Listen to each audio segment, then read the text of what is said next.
Yeah, I just started it. Okay. So we have Gabrielle. Somebody should mute. I will mute in just a sec. It's me. Gabrielle, Russ, Brent, Richard, Derek, Katrina, Sally, Chuck, Malcolm. Am I missing anyone?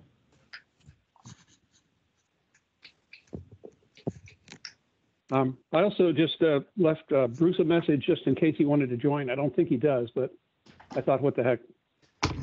Bruce Landry? Yeah. He replied to me that he wasn't, I think if I recall correctly, he wasn't going to participate. Okay, great. I just hadn't had a conversation. Yeah.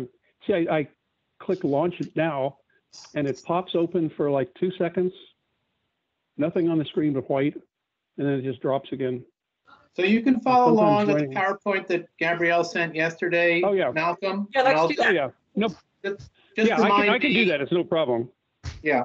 Just remind me if I don't say which slide number it is, and so you can follow along. I don't even need that. Hell, I got them all memorized. So, So I think, Richard, we should start in because it's a long PowerPoint.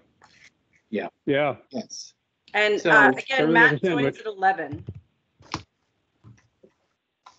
Right. So I will start. Thank you, everybody, for joining. I think it's going to be helpful to just go around quickly, just so everybody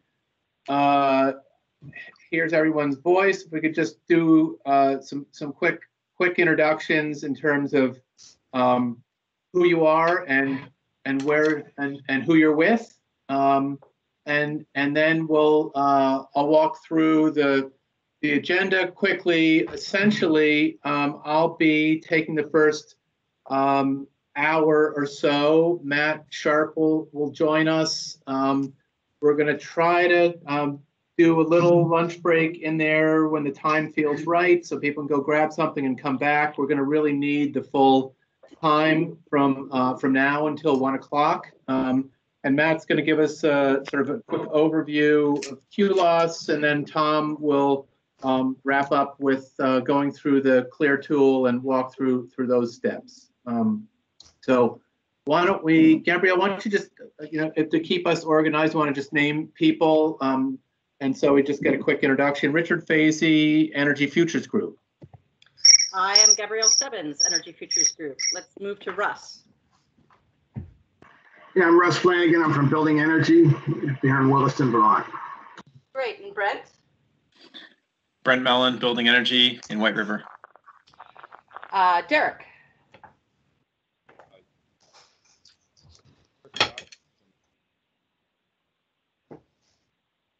Derek, are you on mute? It's not working. We can hear you. Barely. So that's Derek from Does somebody NEEP. want to introduce Derek? Yeah, I'll do it. Okay. That's Derek from NEEP, and NEEP has been a huge partner to get this back up and running. Tom did a great job with putting together the program results from 2016, 2017. But as you all know, or maybe Sally doesn't, the funding, the additional funding for this program was really brought back to the table through NEEP's original outreach to Energy Foundation, and then NEEP and BPPA and EFG have been working over the last 6 months to bring this next round of funding, and we are hopeful that we'll be able to get more funding for 2021. But basically, NEEP has just been very, very helpful, and Derek is here wearing the NEEP hat. Katrina. And thanks, Gabrielle. Now we can hear you. If you can hear me now, yeah, I have the microphone, but thanks very much on that introduction. Okay. Katrina. Hi, I'm Katrina Wilson, and I'm from Integrated Solar down in Brattleboro, Vermont. Sally. Hi, Sally Ayers, Northeast Kingdom for Heat Squad. Oh, cool. Northeast Kingdom. Yay. Chuck. So if I drop my signal drops, I already killed my video because they like to bounce me on these. So you'll understand why. Yes. Chuck. Chuck Reese from Reese Building Renovations in Heinsberg. Malcolm. Malcolm Gray. I'm on Clear Construction. I'm on the BPPA board, Central Vermont. Tom.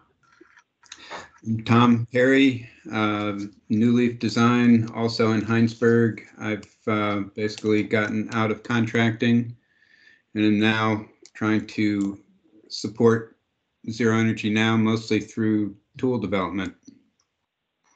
I think that's everyone until Matt joins. So Richard, back to you. Okay, so great. Thank you. So Gabrielle gave a little bit of background. I'm going to try to go through these relatively quickly. A number of you were involved in the pilot program a while ago, but there's some that are, like Sally is new. Welcome, and we really look forward to having NeighborWorks part of the team as well too. But just to let you know, I did sit in on your session at BBD, so I have some background, but that's about it. Great. Now that's helpful to know. So I'm not going to spend a lot of time on the background. There are some slides here on this, but I'm going to go through relatively quickly. So I would say if people have sort of clarification questions along the way, pipe up and let me know. Otherwise, I'm probably going to move pretty quickly through this. So just in terms of background, Gabrielle just mentioned some of this. BPPA has been sort of leading the efforts in Vermont. EFG has been supporting those sort of under contract. Gabrielle and myself. NEEP has a real interest in this and has pulled some funding in to make this all possible. So thanks again to Northeast Energy Efficiency Partnerships. And just so everybody knows, we do have funding from the Energy Foundation, which is a national foundation. We applied and were a local donor, anonymous donor provided funding through the Vermont Community Foundation, Efficiency Vermont, Energy Action Network, have both contributed. And recently we received some funding from VLIGHT, the Vermont Low Income Trust for Electricity, for incentives for low-income customers. So we'll talk about VLIGHT funds and some of the low-income adders as we move forward there. So in terms of goals, we learned a lot with the pilot program in 2016, 2017. It was a little stressful in committing to get as number of projects done that we did in the short period of time. So we wanted to be a little more realistic. We'll be asking each of you for what you expect your contribution or your projects might be to this towards the end. But we're looking to sign up at least. I don't think we're going to necessarily complete. It'd be great if we did, but at least have 10 committed projects this year and 20 projects next year. The plan then, EFG is implementing the program now. The plan is to hand this off to BPPA, Building Performance Professionals Association, in 2022 and have them run it in Vermont going forward, or at least have a role in that and work with other partners. And then I always like my friend Dennis Creech, who ran Southface for years. Like he was famous for his case studies, copy and steal everything. So the idea here is to sort of take and replicate what we've learned and work with NEEP and roll this out in other states where NEEP has relationships in the northeastern states. So that's sort of the trajectory and where we're heading with this. Just as background, Zero Energy Now, a number of elements. We'll be hitting on all of these today, starting with all of you as the ZEN contractors, needing a building energy model to really understand what works best in homes, customized recommendations for homeowners, providing a savings guarantee to help you sell these projects and stand behind it. So we've got that element again. Financing to help utilize the savings from these projects to finance them, and then implementing and organizing the program, which EFG is providing at this point in time. So Gabrielle mentioned Tom Perry had done a study of the 35 projects that were completed in the 2016-2017 pilot. We've got, he completed a great study that's available online at the BPPA website, the full thing. And then Efficiency Vermont also helped us pull together an infographic of 4 pages sort of summarizing. And so these are pulled from that.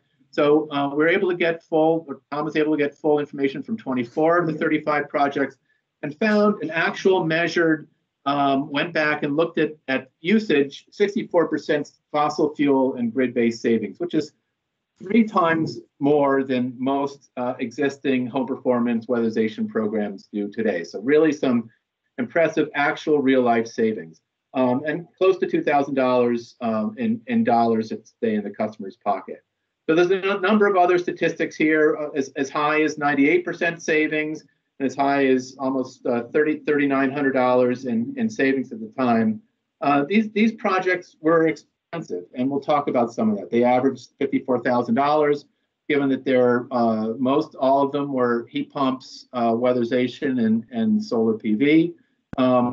And with some biomass as well, but there's some significant incentives we'll talk about, and these pay back. So that's sort of the basis for us resurrecting this program, is that we got some really good results from the pilot. As we all know, what we're trying to do here is take, this is one of the better projects that was participated in the earlier study. We're trying to take something that uses 120 million BTUs a year in total energy, reduce it down to, in this case, down to 25 or so million BTUs, and take all those savings and redirect them into paying off those improvements.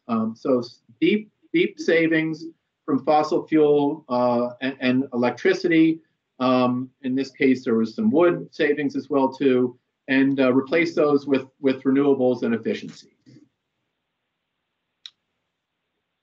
So I'm going to walk through a number of program elements. We hit on the goals, some stakeholders, talk a little bit about the budget that we have, timeline, walk through the program requirements. Are going to be same as the pilot program, but some of those are going to be a little different. The modeling piece, Matt, Sharp, and Tom will take on. We talk about incentives, financing, walking through the 2 guarantees. We've got a savings guarantee and a quality guarantee. And then hopefully this all fits all of your expectations, and we'll be looking to put in place an MOU, memorandum of understanding, with each of you to enable you to have access to the incentives and promote you as part of our marketing and outreach and moving that all forward. So our goals is really to roll out an updated program based on the pilot, deliver at least 10 homes, generate awareness, and provide this model for NEEP. So we've hit on all these, but these are our primary goals at this point in time. So good to be aware of, though, and just keep focused on those. We've been working closely with NEEP. EFG will be implementing this as under contract to NEEP, and working with BPPA as well too. We've got an active committee that involves a number of people on the phone here: Malcolm, Chuck, Derek, myself, Matt Sharp, whom I miss, Tom, and so we've been reviewing all the materials and putting the pieces together.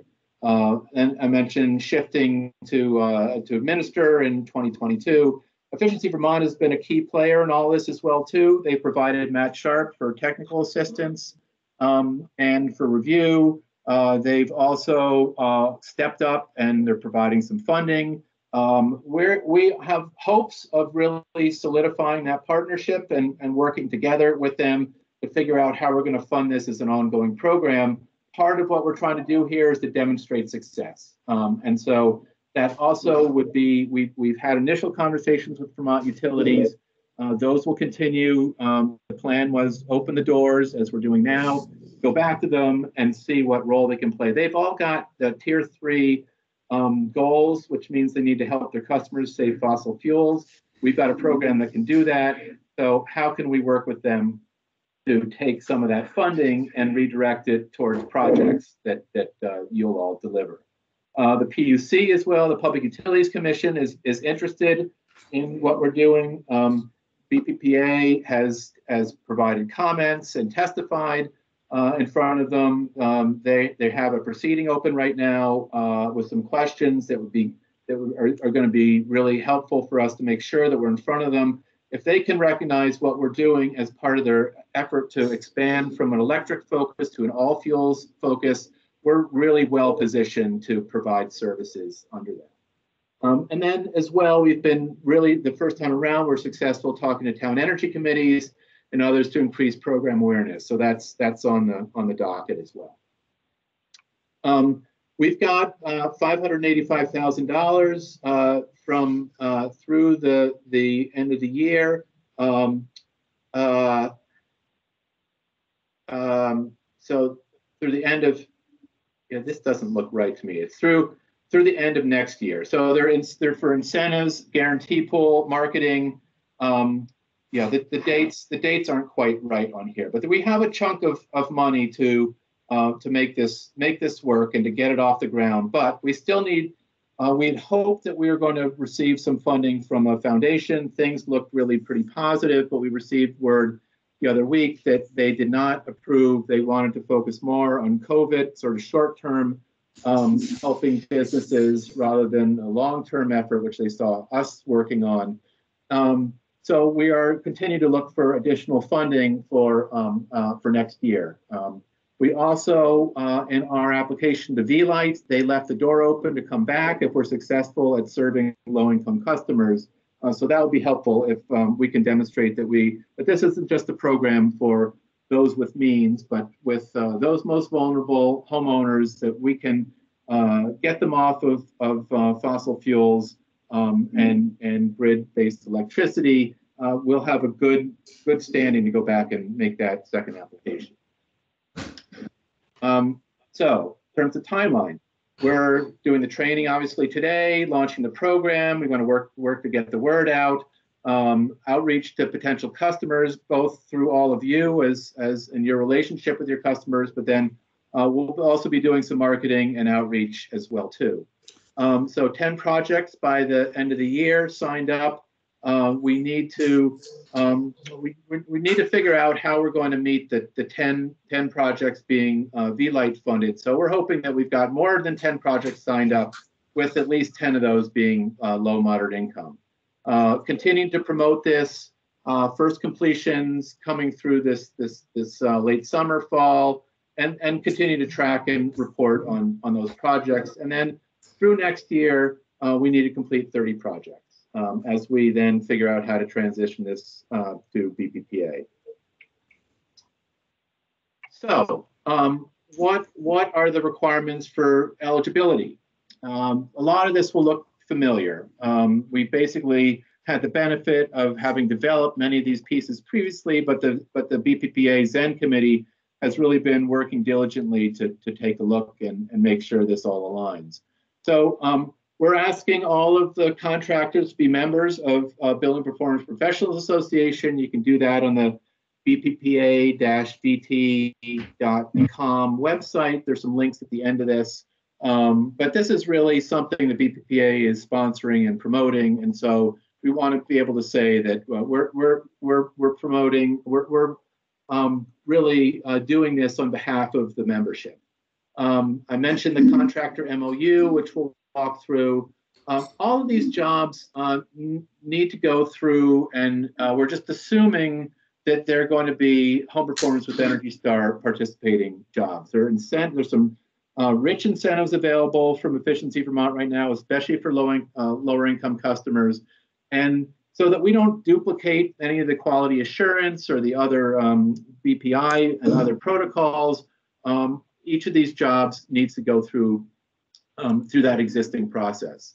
We'll then be able to offer both the two guarantees that are available, but the one that for you as contractors is a quality guarantee, and that's basically, most of you probably, all of you probably do this anyhow as installation contractors. If there's an issue and the customer is not satisfied, basically it says within a year time frame, you'll go back and fix it to their satisfaction.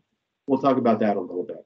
And then we need to meet the 10-50-50 savings standard. So this was the same eligibility standards we had last time, and we'll walk through it in a little detail. a few tweaks, but really we examined a number of different options, and this one really seemed to hit the mark, ensure that we're addressing the sort of three pillars of weatherization, fossil fuel reduction, grid and fossil fuel reduction, and renewability. So those are really the three tests that meet these standards.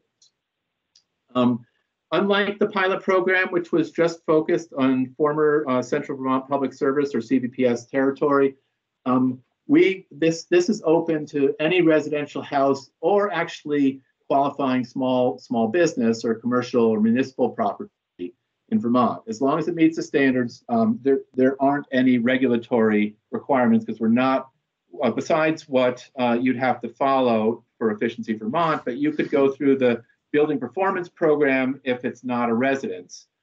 So I guess that previous slide should have said Efficiency Vermont building performance or home performance with Energy Star. But we're not operating under any regulatory requirements for ZEN. To take advantage of some of the other incentives, you may need to follow some of those rules, but we'll talk about those a little bit. And Tom has done a great job of pulling together the available incentives. So we'll take a look at those. So unlike the CVPS territory restriction last time, which precluded some contractors from participating because they just didn't operate in some of those territories, this is a statewide offer. And so this would be available anywhere in Vermont. So I'll stop there for just a second before I dive into this. Any questions anybody has? Okay. The project has already been started, can be enrolled in the program. So we'll talk about that a little bit, Brent. So if we don't answer that question, let's hit on it, because we did want to make sure that we there are many projects, many existing properties in Vermont have begun the path towards energy efficiency or made their way down the path somewhere. It could be as simple as adding more insulation somewhere, replacing a heating system, or putting in a heat pump. But so we've tried to address that. So let's make sure that we hit that. I think the answer is yes, but let's just make sure that it fits. I address it within the next section here, talking about the standards specifically. So keep that in mind. So same as the ZEN pilot, but with some additional incentives for test 3 and for income. So that's really the standards are pretty much the same, but we have added a couple additional incentives here. So we'll be talking about these tests number of times, both for eligibility and then for access to incentives. So test 1 is that this is the first 10, the 10 and the 10, 50, 50, at least 10% reduction in envelope heat loss. Test 2 is at least 50% reduction in combined fossil fuel and grid electricity.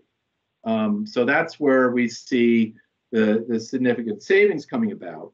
Well, that combined with test 1. So the reduction can include weatherization and fuel switching, primarily, is how that test 2 comes about. And test 3, at least half of the building's total post-project energy load needs to be derived from renewable sources. So that would be, most of the time it's electric PV, but it also could be biomass or other recognized renewable sources. We haven't really seen any of those other sources come into play, but they could. Most of the time it's PV, sometimes it's wood as well.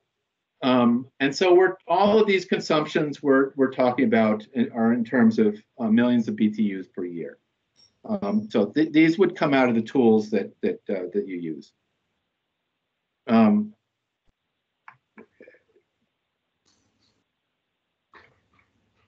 A little more detail in test 1. So this ensures that there's at least some building shell weatherization that's accomplished.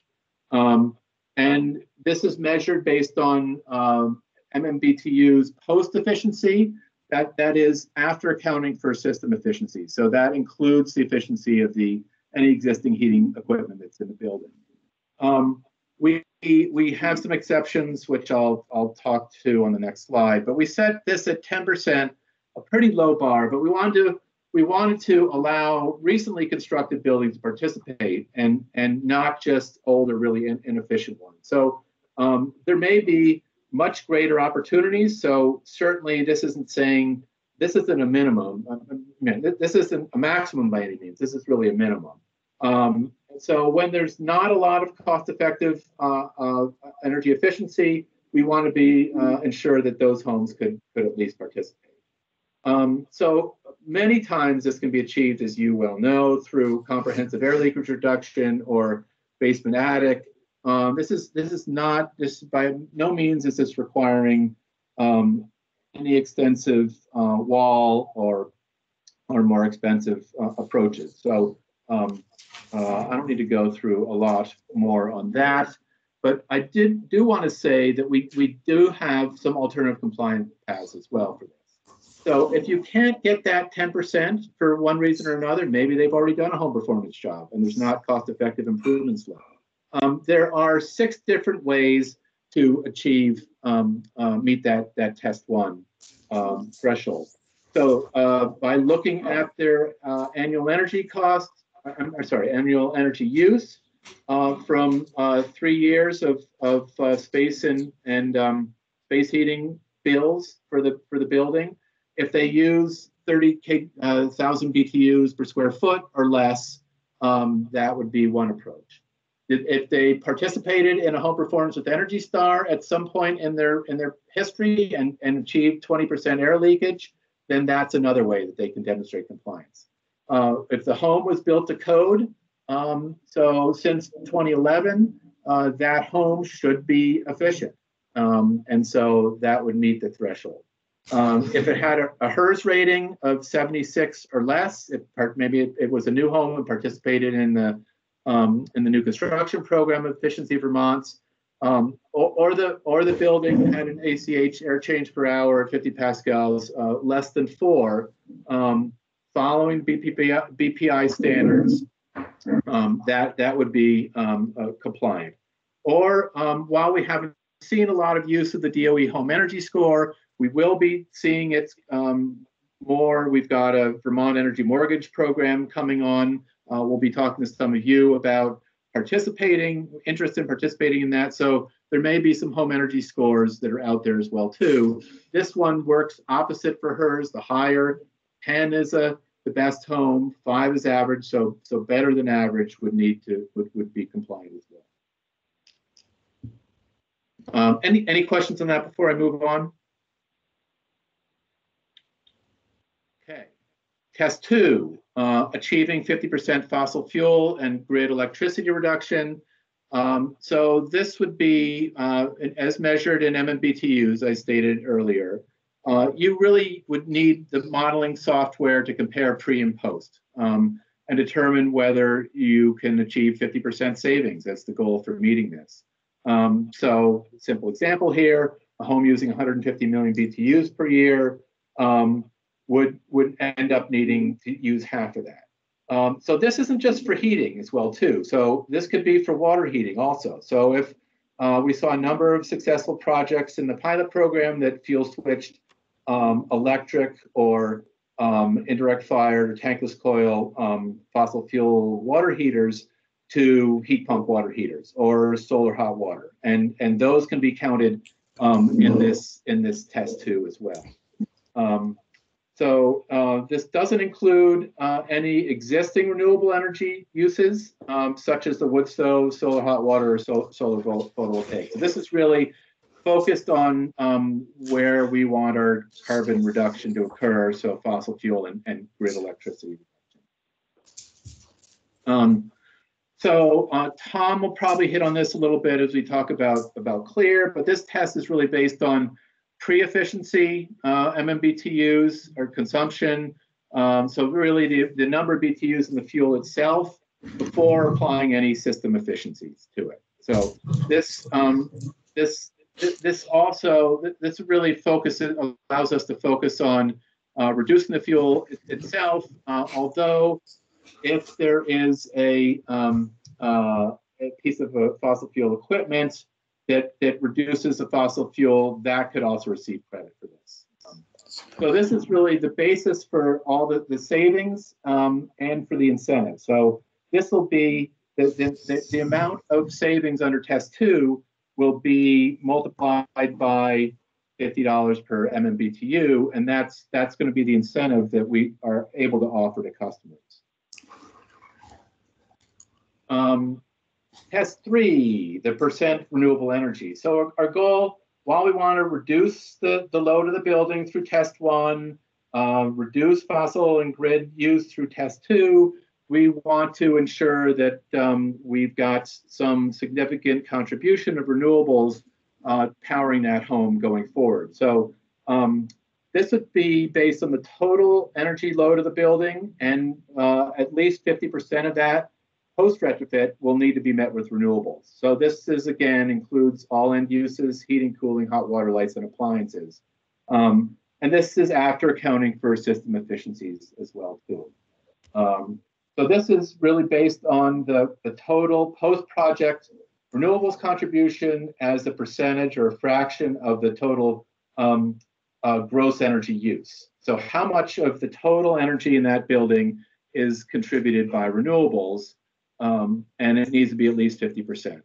So we've also set, this is new this time around, so we've set a renewability incentive to try to drive an increasing amount of renewables for these projects and set the bar at 70%.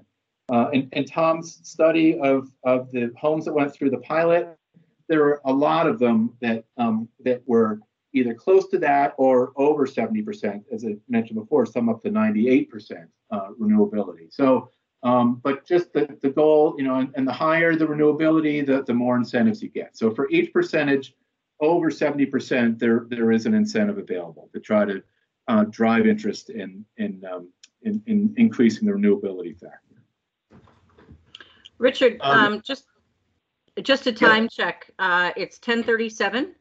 And so just, FYI, also, we have a question about whether or not, if a project has already been started, can it be enrolled in the program?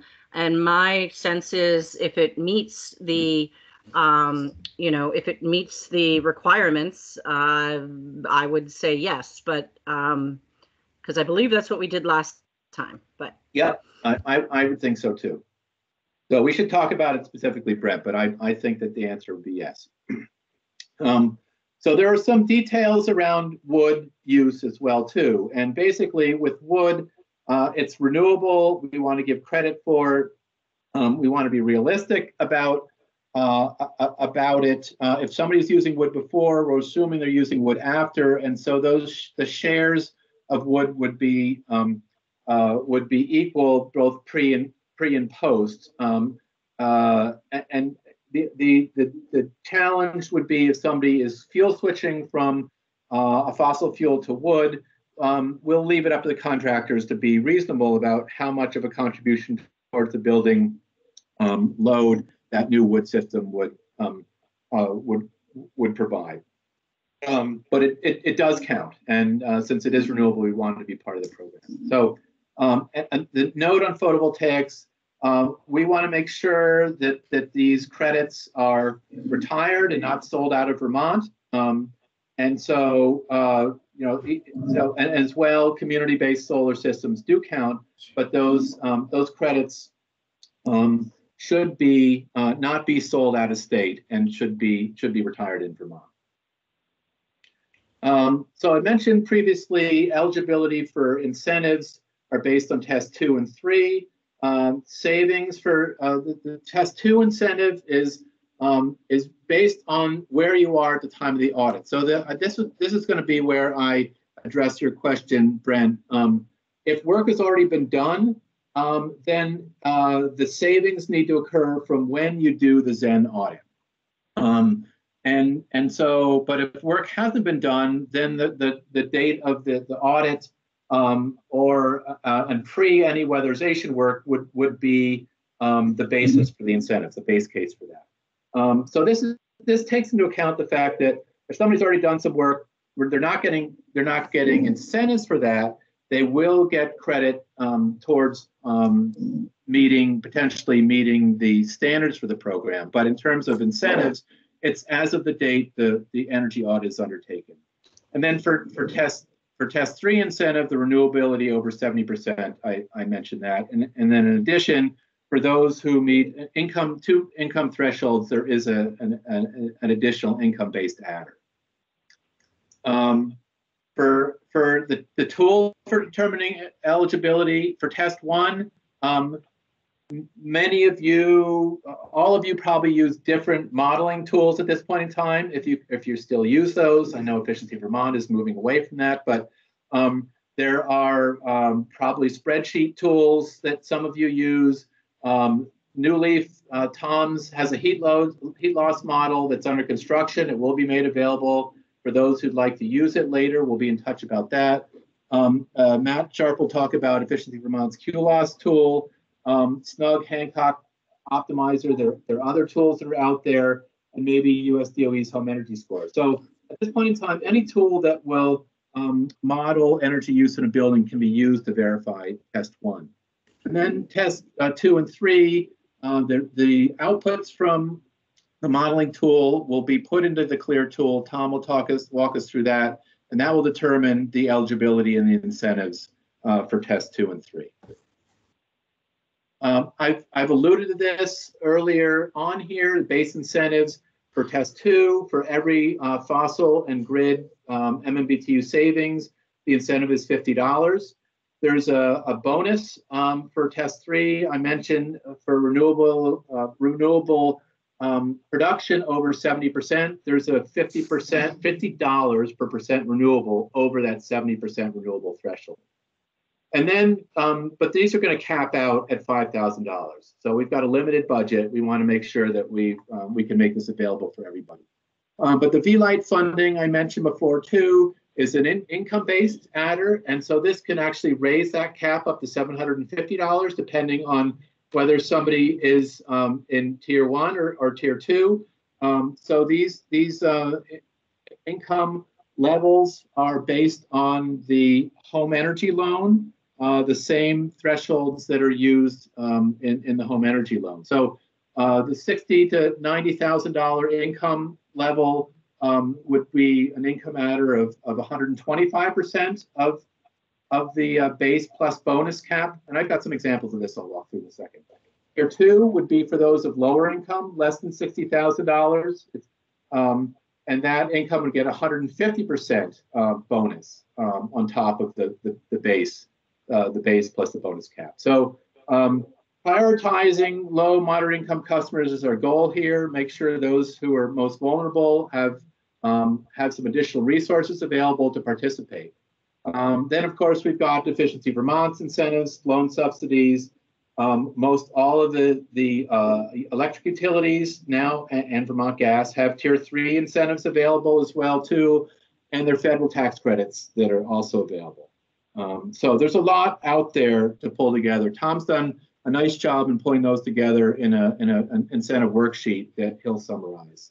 But just in terms of what this looks like, there are a lot of numbers here, but let me just focus you on a couple things here. So if a customer, the first column is MMBTU savings. So you can see I've sort of done it in increments, 40 MMBTUs per year, 60, 80, 100, and then the renewability factors for each of those. So if you had a home that was for test 2 that was saving 40 million BTUs per year, these are annual savings, and at 70% renewability, the test 2 incentive at $50 per MMBTUs would be $2,000. Since test 3, since there's no renewability over 70%, there's no additional incentive there. So the total incentive will be $2,000.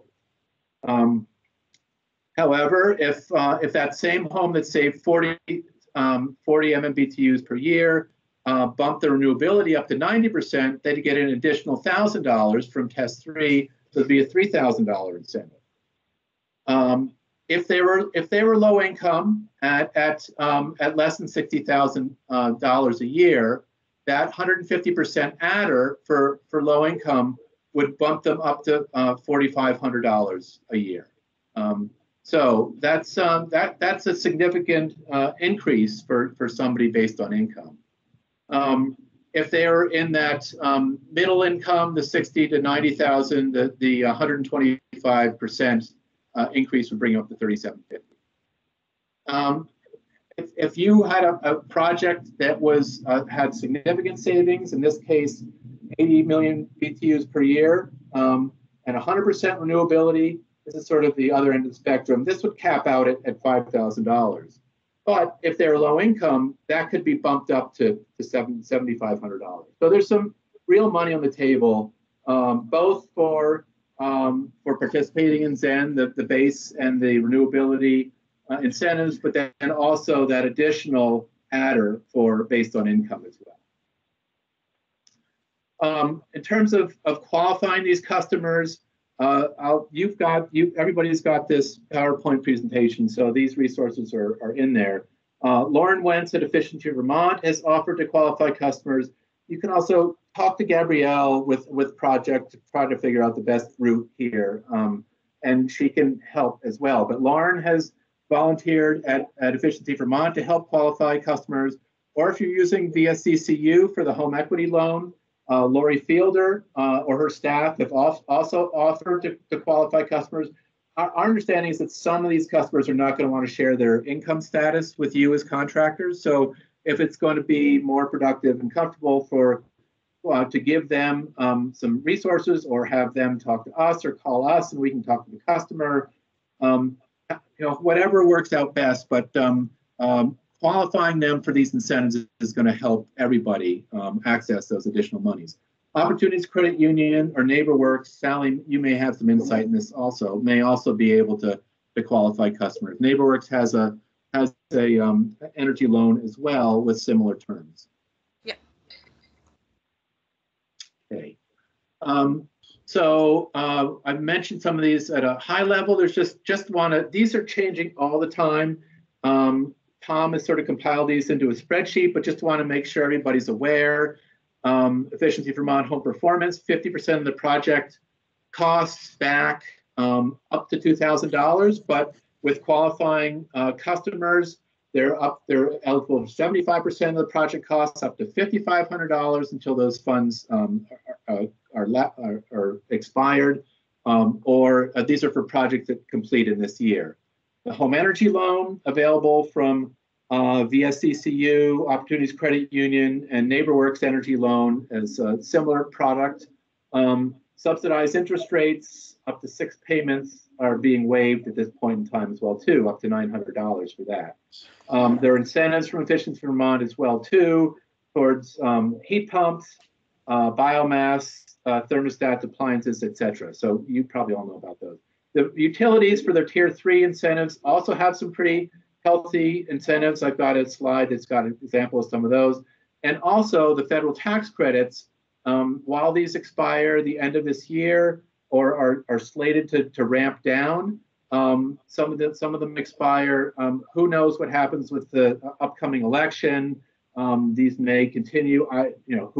My crystal ball is cloudy. So, but at least there's a 26% solar PV tax credit available for systems installed this year. There's some federal tax credits for heat pump water heaters, wood stoves, and there's a link on here as well that's got all the information about federal tax credits. So look at that in addition to the resources that Tom will provide in the Clear tool.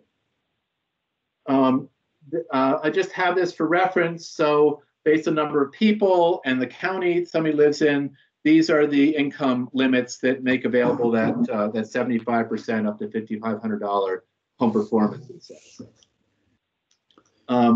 Heat pump incentives right now, Efficiency Vermont has upstream incentives of $350 or $450, and then there's an income bonus based on those the income thresholds. That's until the end of March, and these are going to reduce by $150, I believe. I'm sorry, not March, end of August, 8/31/20.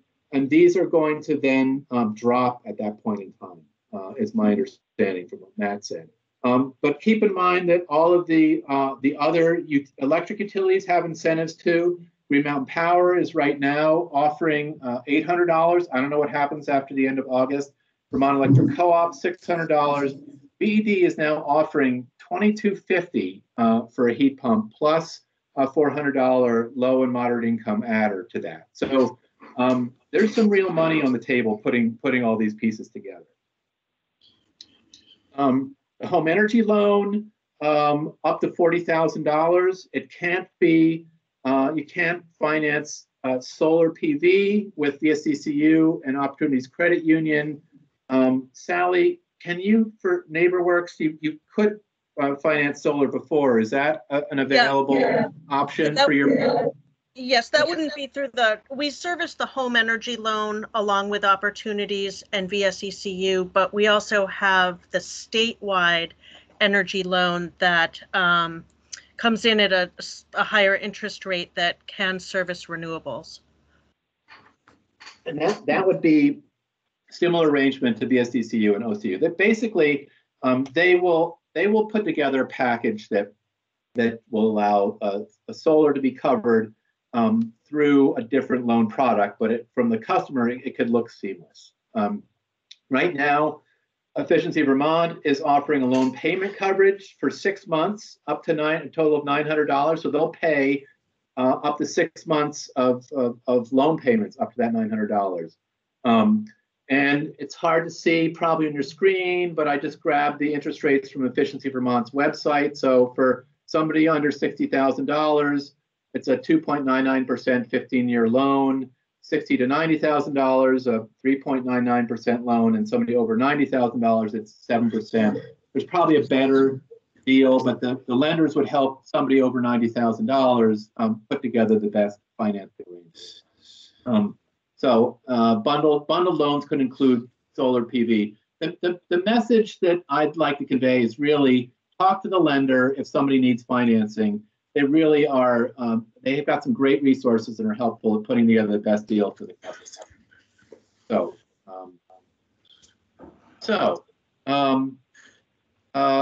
Any questions on standards and incentives? Okay. I'm going to walk quickly through the guarantees. These will look familiar for those of you that participated before. So offering two guarantees for customers. And I really think this is, we think this is an important aspect of this program. That the state is trying to figure out how to offer something. I think we've got a great track record from doing this previously. So these two aspects are the energy savings guarantee will cover the difference between the projected actual energy costs, the projected and the actual energy costs following the year of installation. So we're capping this at $1,000. Knock on wood, which I just did. We didn't have anybody from the 35 that participated in the first time file a claim on this. Either we were really good, or they were happy with your work, or they're too busy. But whatever it is, we continue to think this is a great sales tool. It takes the risk off of their part. It puts it on us. And then part of this is you as contractors, we're asking you to agree to repair any deficiencies and address any customer concerns over the same period of time, over the following year. So we want to make sure that these projects are saving what we say they're going to save, and we're standing behind them if there are any issues. We've been talking about this and doing programs in Vermont for years around this. We've had focus groups. Marketing firms said in the surveys that lack of guarantees is one of the top barriers for participating in programs. 20 years ago, 25 years ago, we did 80 jobs. We had one claim for $60. EPA has studied this and found really low claims rates. And I mentioned before, we've got no filed claim from previous ZEN pilots, and we've since done a program in Massachusetts with 50 heat pumps and solar PV and have yet to have any claims. So the claims rates are really low. We really see this as a marketing benefit. So what does this look like? On the guarantee features, This is where we are. I'm not going to go through this. It's a year. The measures are eligible that you're going to be recommending. The customers have 90 days following the year to file a claim, and we'll turn these around and work with the customer to resolve them. So up to $1,000, we've got $5,000 available for the customers. We're hoping that we're not going to use that. We'll keep it available for a guarantee pool for the future. There's some engineering work that's done to adjust energy prices, whether in occupancy, if someone makes a claim. People need to be reasonable about not making claims that, reasonable and prudent. So we've got taking care of your home. Don't change the use of the building. Make it into a welding shop or something after they've been a residence, whatever. So keep thermostats set. So pretty reasonable. There's a process, and this information is all on the website. Gabrielle sent it out to you, the claims form and the summary of what's being offered.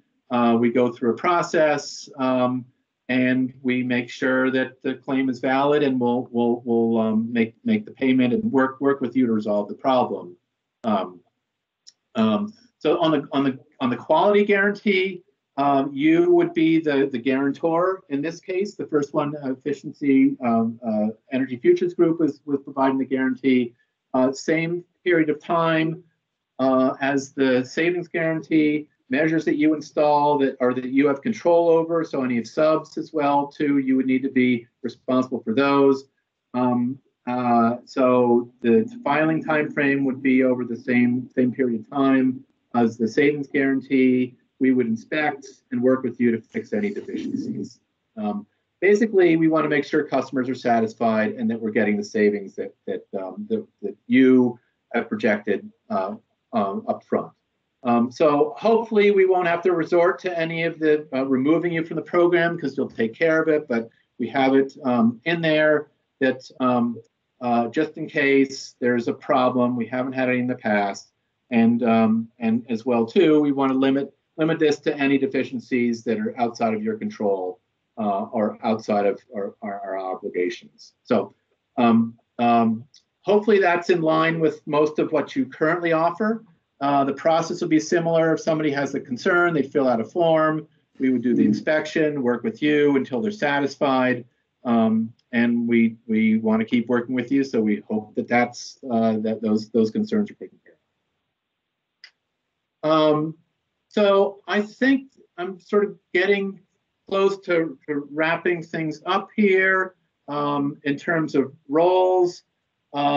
This is really open to any business partnerships and arrangements you may have. I know some of you are general contractors and would bring in subs. Others of you have what subs, the solar or the heat pump subs are on your staff. So whatever your business arrangement is, will work for this. But we need to have a ZEN certified contractor with every job. So one of you would be that person. Also need a home performance Energy Star contractor if that's not you. Katrina, I know you've got a different business arrangement, which worked out great last time. But somebody needs to be responsible for the projects, the liaison with us and with the customer. EPPA will continue to oversee things. So if there are any concerns around efficiency, EFG, the board members, Chuck, Tom, Russ, myself are all on the BPPA board, but there would be some oversight there. So we're providing, Gabrielle will be your primary contact and providing support, liaison with you and with customers as necessary. Really, we're going to be taking your lead on that. We'll be issuing the incentives, doing the reporting, supporting the guarantees. Tom Perry, New Leaf Design, will be review and supporting jobs, providing technical assistance. If you've got any questions on the Clear tool, QA, QC, Tom will be playing that role. We mentioned NEAT before, program design and support, outreach at this point in time, but helping with marketing also. And we resurrected the Zero Energy Now website and email. So Gabrielle will get anything that goes to info@zeroenergynowvt.com, and she will keep on top of all the correspondence. So again, focus on low-income customers is really going to help us be successful here. This information is here. We just talked about that. It's Gabrielle's direct cell phone number. Website. The website is now up and running. Steve LaRose has been great as our web guy. So all the documents are there. There's a contractor section with all the forms there if you lose them in your email as well too. So once projects are complete, there are some forms. There's an incentive payment request form. This will look familiar to the one that we had last time, but there's some additional incentives on here that are included. So the tier 2 incentives calculated. It's hard to see, I know. Gabrielle sent the form out. It's online as well too. The test 3 incentive, test 2 incentive, test 3 incentive are calculated on here. And then there's the income eligibility adder that 50% or 25% adder for those who are lower or moderate income, and then the total incentives as well too. So there's some attachments. Let's see, I think I had that. So the attachment are listed on here. We will need a proposed scope of work and budget, the modeling tool output, the clear tool file, and a W-9 from the contract from the customer. So all of that is on that form as a reminder. In order to enroll projects and provide reporting to keep track of it, there is a spreadsheet. You can fill this out, which would be the easiest way to do it, or send an email. And Gabrielle can help do that. Any updates along the way as well too. We're gonna be working with you to track these projects so we know where they are in the process. Marketing and sales. NEEP is helping us with outreach and support. We're redoing the fact sheet and probably not going to have a glossy brochure. We ended up with boxes of them last time. But we will have a fact sheet that's got the newest incentives and information on it. We'll make those available as PDFs and work with you as well too. We want to hear back from you what can work, what will be most helpful. Earned media, we'll be hopefully getting some stories out there, some success stories, get some buzz going, and love to have some case studies of your project, so take pictures. We'll be working with VCAN as well too. The town energy committees were a great source of leads last time around. So and as well too, if you're out there able to do presentations, include your participation in Zero Energy Now there. Keep us informed of what you're up to, but let's get the word out and get the buzz going. So if all this sounds good to you, there's a memorandum of understanding which went out in the email to you yesterday. So we'll be promoting you through those efforts. I just talked about sales and program training, yet TBD, determine whether we need that to happen. Making tool available as well too. You get opportunity to offer these incentives to customers, and we'll promote you through this process. In return, we'd love to know from you how many projects you think you're going to be able to bring forward. So there's some blanks on the MOU to fill out. You're going to follow the quality guarantee we walked through.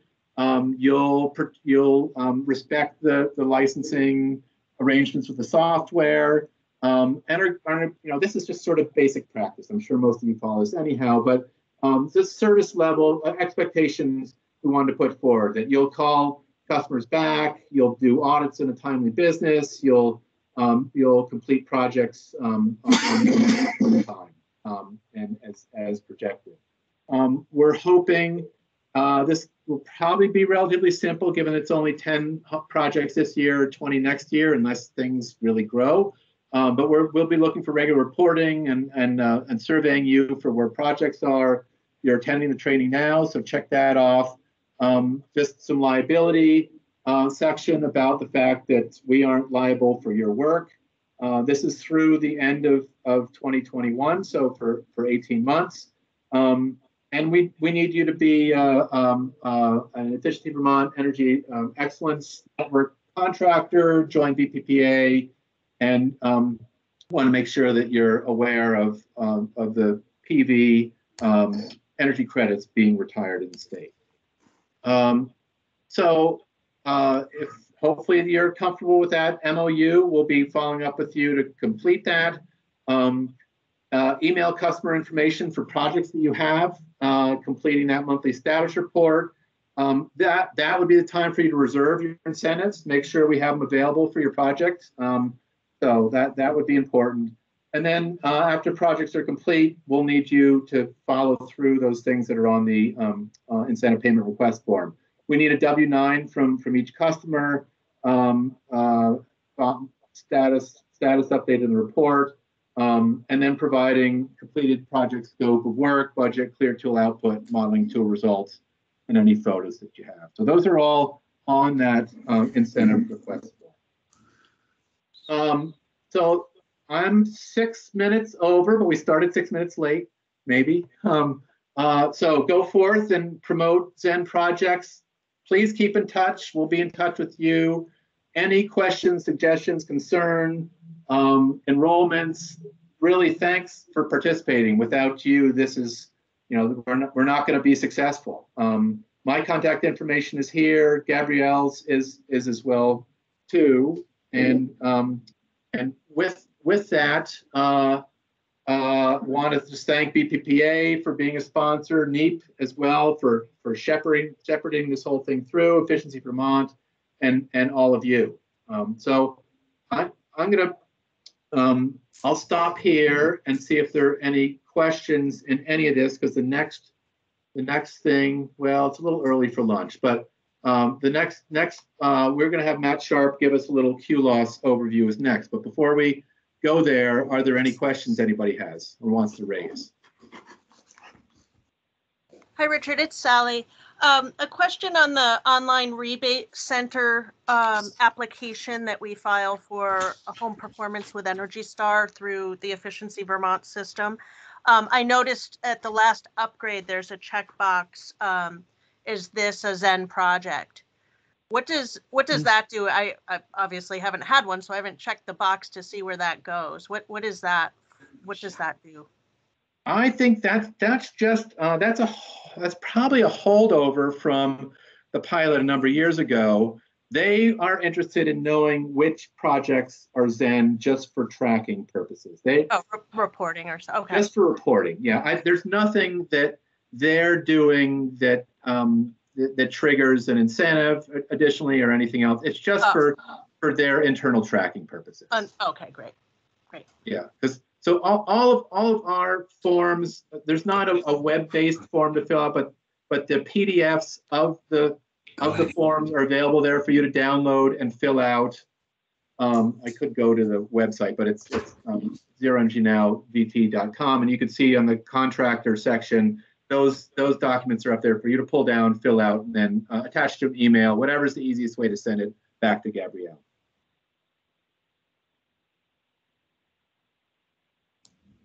Any other questions or comments? This is Malcolm. I was just looking at the website and the contractor section. I'm assuming that'll have contractor names and geographical areas we're active in, and contact info with the person, similar to last time. As soon as we get the MOUs from you, we'll be loading up your name and contact information. Yes. Okay, great. And so there'll be a space on the MOU that gives our geographical areas that we're working in, so that you have all that at one point, or? Is that right, Gabrielle? I don't remember what that where that gets pulled in. Say it again. Geographical area to coverage. Yeah, so I put the language on the website that it's available throughout all of Vermont, depending on contractor availability. I mean, if there's no contractor that wants to drive like 6 hours to one spot, then And 6 hours is not really real, but yes, I'm assuming it's, available throughout the whole state. But again, that depends on, contractors wanting to serve different places in the state. I think that was the question, is are we asking contractors what areas of the state they want to serve? Is there somewhere we're getting that from the contractor? With 5 contractors and maybe only 4, depending on how busy NeighborWorks is, my plan, and I think we had talked about this, Richard, was just if and when I get a call to share it with all 4 of you and, or all 5 of you, sorry, all 5 of the businesses, and take it from there. I was not going to do like the whole, rotational system that we did back in 2016. Yeah.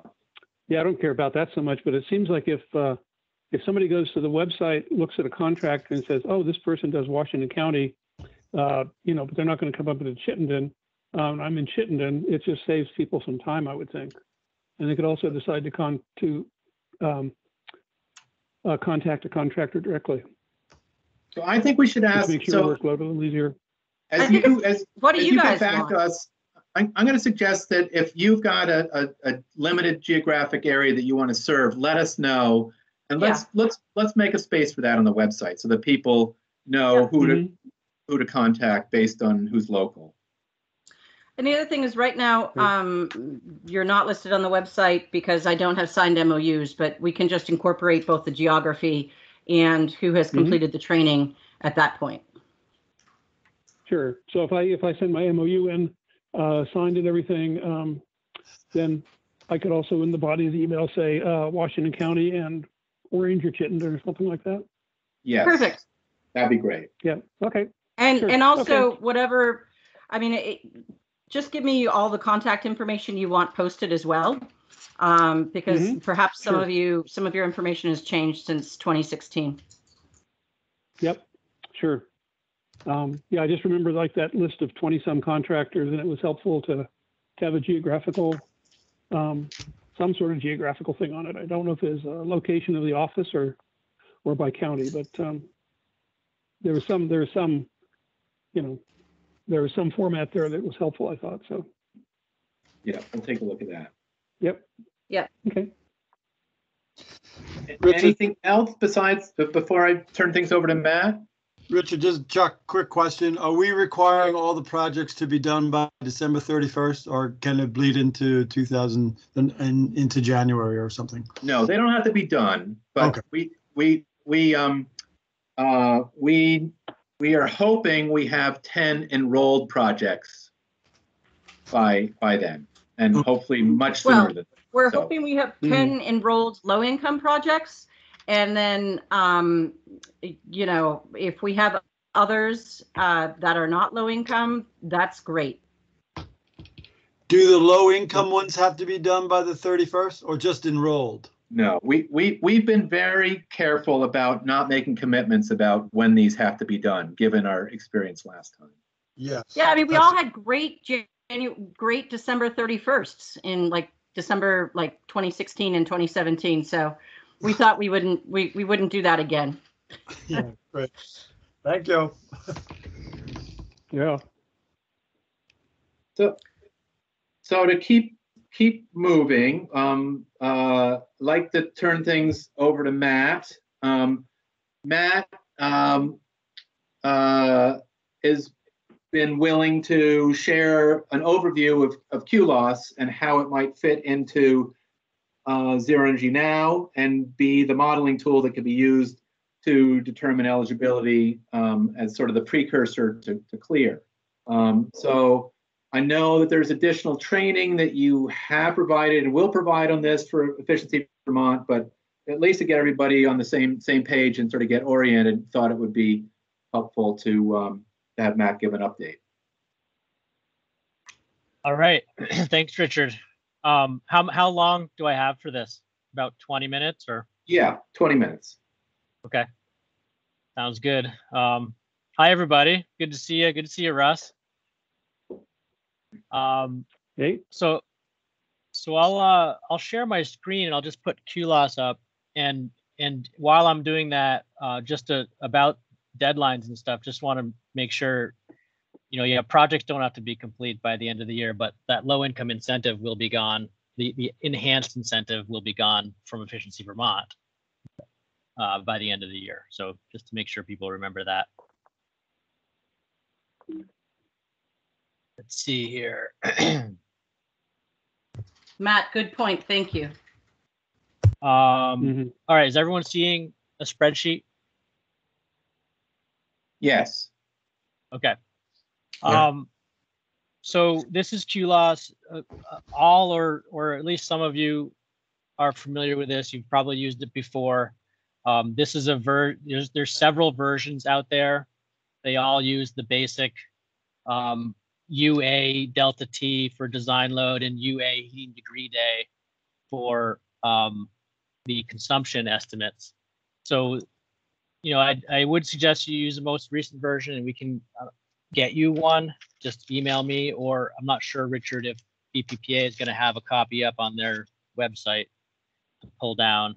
But either way, I'd suggest using a clean version, and always work from a clean version and save as being the first thing you do. And so I'm going to demonstrate that just so that I have a clean copy. And I'm just going to save this as, BPPA ZEN Training. And that way, if I, overwrite a calculated value or something like that, I have a clean copy to go back to. So let me minimize that. All right. So first I'll do an overview. The top two rows are just, where it is and who's doing it. That town field does set the heating degree days. This is just like Hero's heating degree day town. So if your town's not on there, choose the closest climate zone equivalent. That heating degree day will be pulled in here. The correction factor to heating degree days is equivalent to the Hero shell savings adjustment factor. So 0.6 was Hero, 60% is that equivalent. And that can be adjusted to dial in your estimates to the field usage that you have. That adjustment comes down here as a calculated value. And then the two below are for design load. You want to set what your design temperature and what your indoor temperature that you want to design to.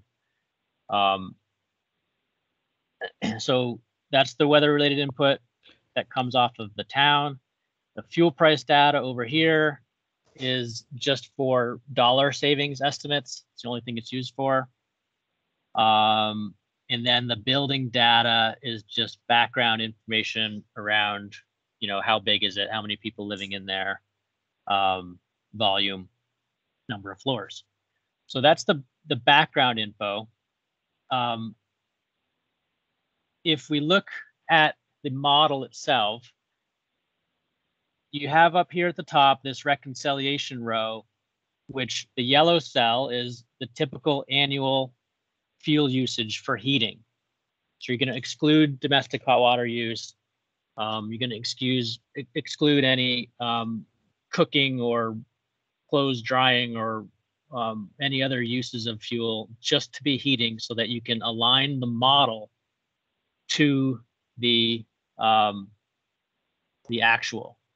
And I guess I would back up maybe one step here and say the QLOS can be used as just a line by line estimator for envelope savings, or it can be, you can build out the entire building and get a more accurate look at how much the building uses in each area of the building, and then also do a heat load.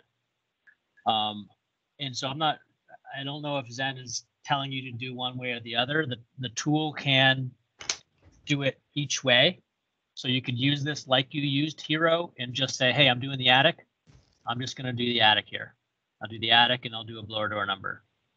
And that's all the work you would have to do in that case. Now, accuracy goes down when you don't true it up to the fuel use.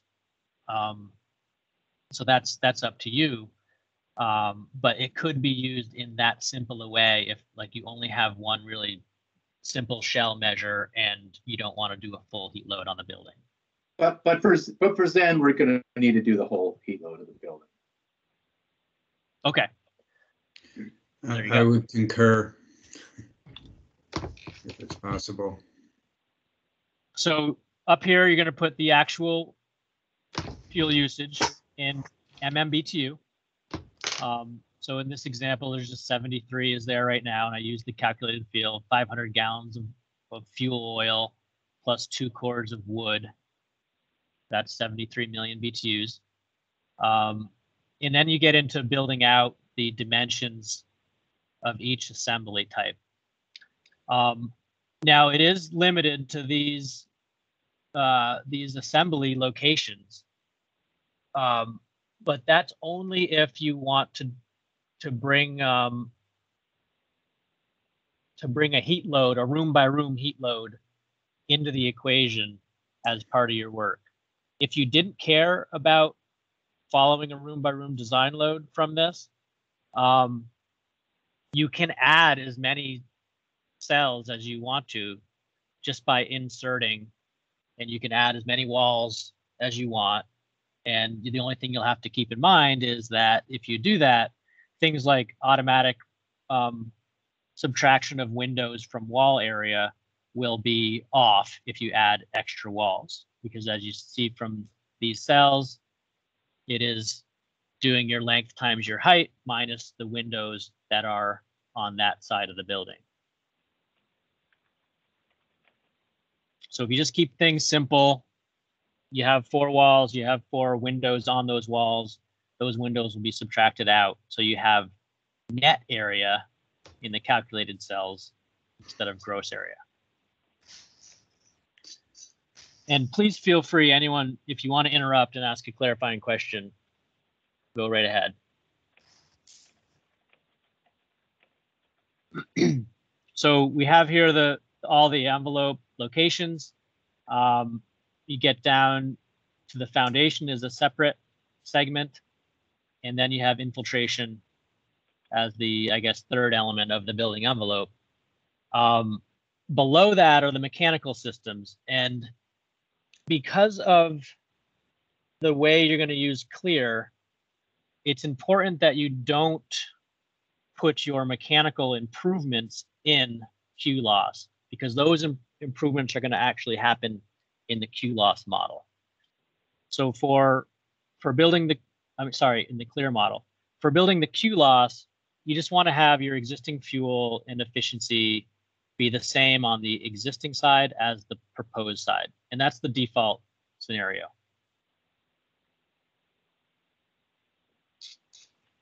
So here, let's just set this. We have, 80% of the load is oil, 20% is wood. We have an 82% efficient oil, and we have a 65% efficient wood. Domestic hot water you could put in here if you wanted to, but again, that is going to be covered in the clear tool. So you don't need to put that in when you're modeling just the shell savings. All right, any questions on that basic overview of things and where things are?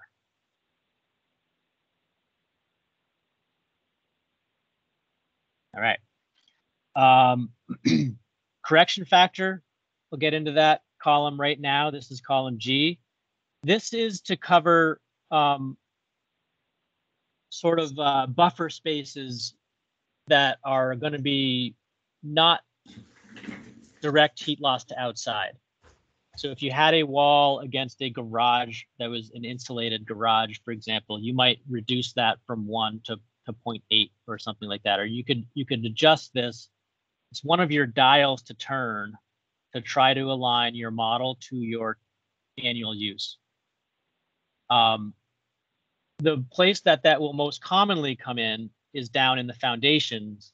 And this is the difference between a directly heated basement, that's regularly heated to 70 degrees with the thermostat, which would be a 1, versus a semi-conditioned basement or an unconditioned basement, that would be no distribution, no thermostat. It's just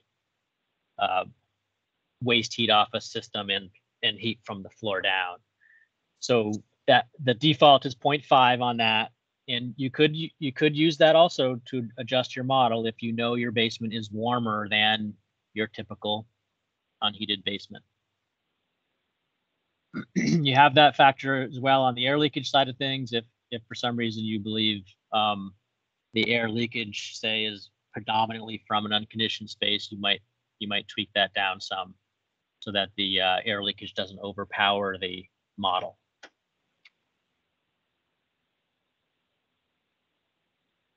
We'll get into inputs in a second, but just more on the layout over here, we have the existing estimated MMBTU per year, the percent that of the building's loss, and then how much that costs per year on estimate based on your fuel inputs and the efficiency of your heating system. The next set of columns over is your proposed amount, and then the estimated savings is the difference between the proposed and the existing. It's worth noting that the gray columns are all the load of the building, the MMBTU usage of the building, pre and post, and the savings are without the energy efficiency of the boiler or furnace.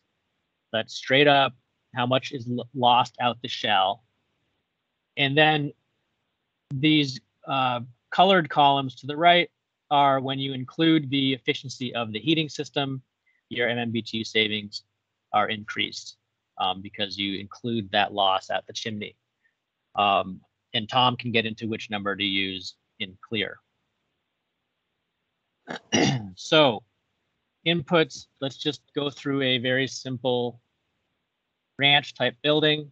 Let's say we have a 48-foot long by 8-foot by, I don't know, 28.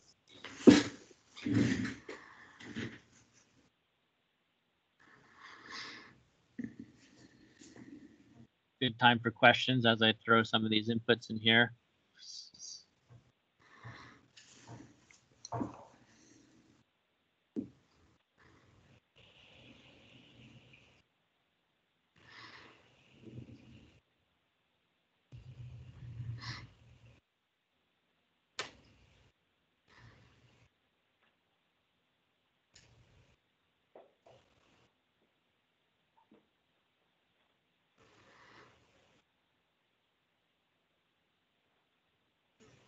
So there's the general areas. Let's see, we have a perimeter foundation of 48 plus.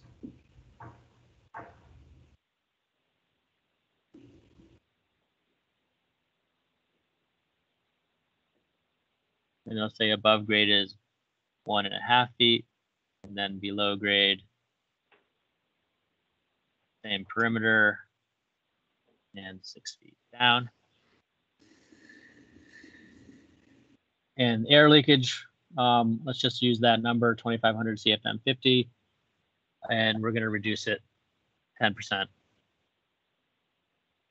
So that's the basis of the geometry of the building, and you have your square footages now. We don't have any estimated usage yet because we don't have R values in there. So for R values, to be most accurate, you'd want to estimate an assembly R value, and that is,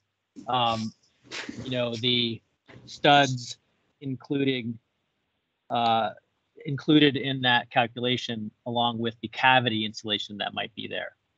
So instead of just plopping an R11 in there because it's R11 fiberglass, you might go to this R value calculator tab.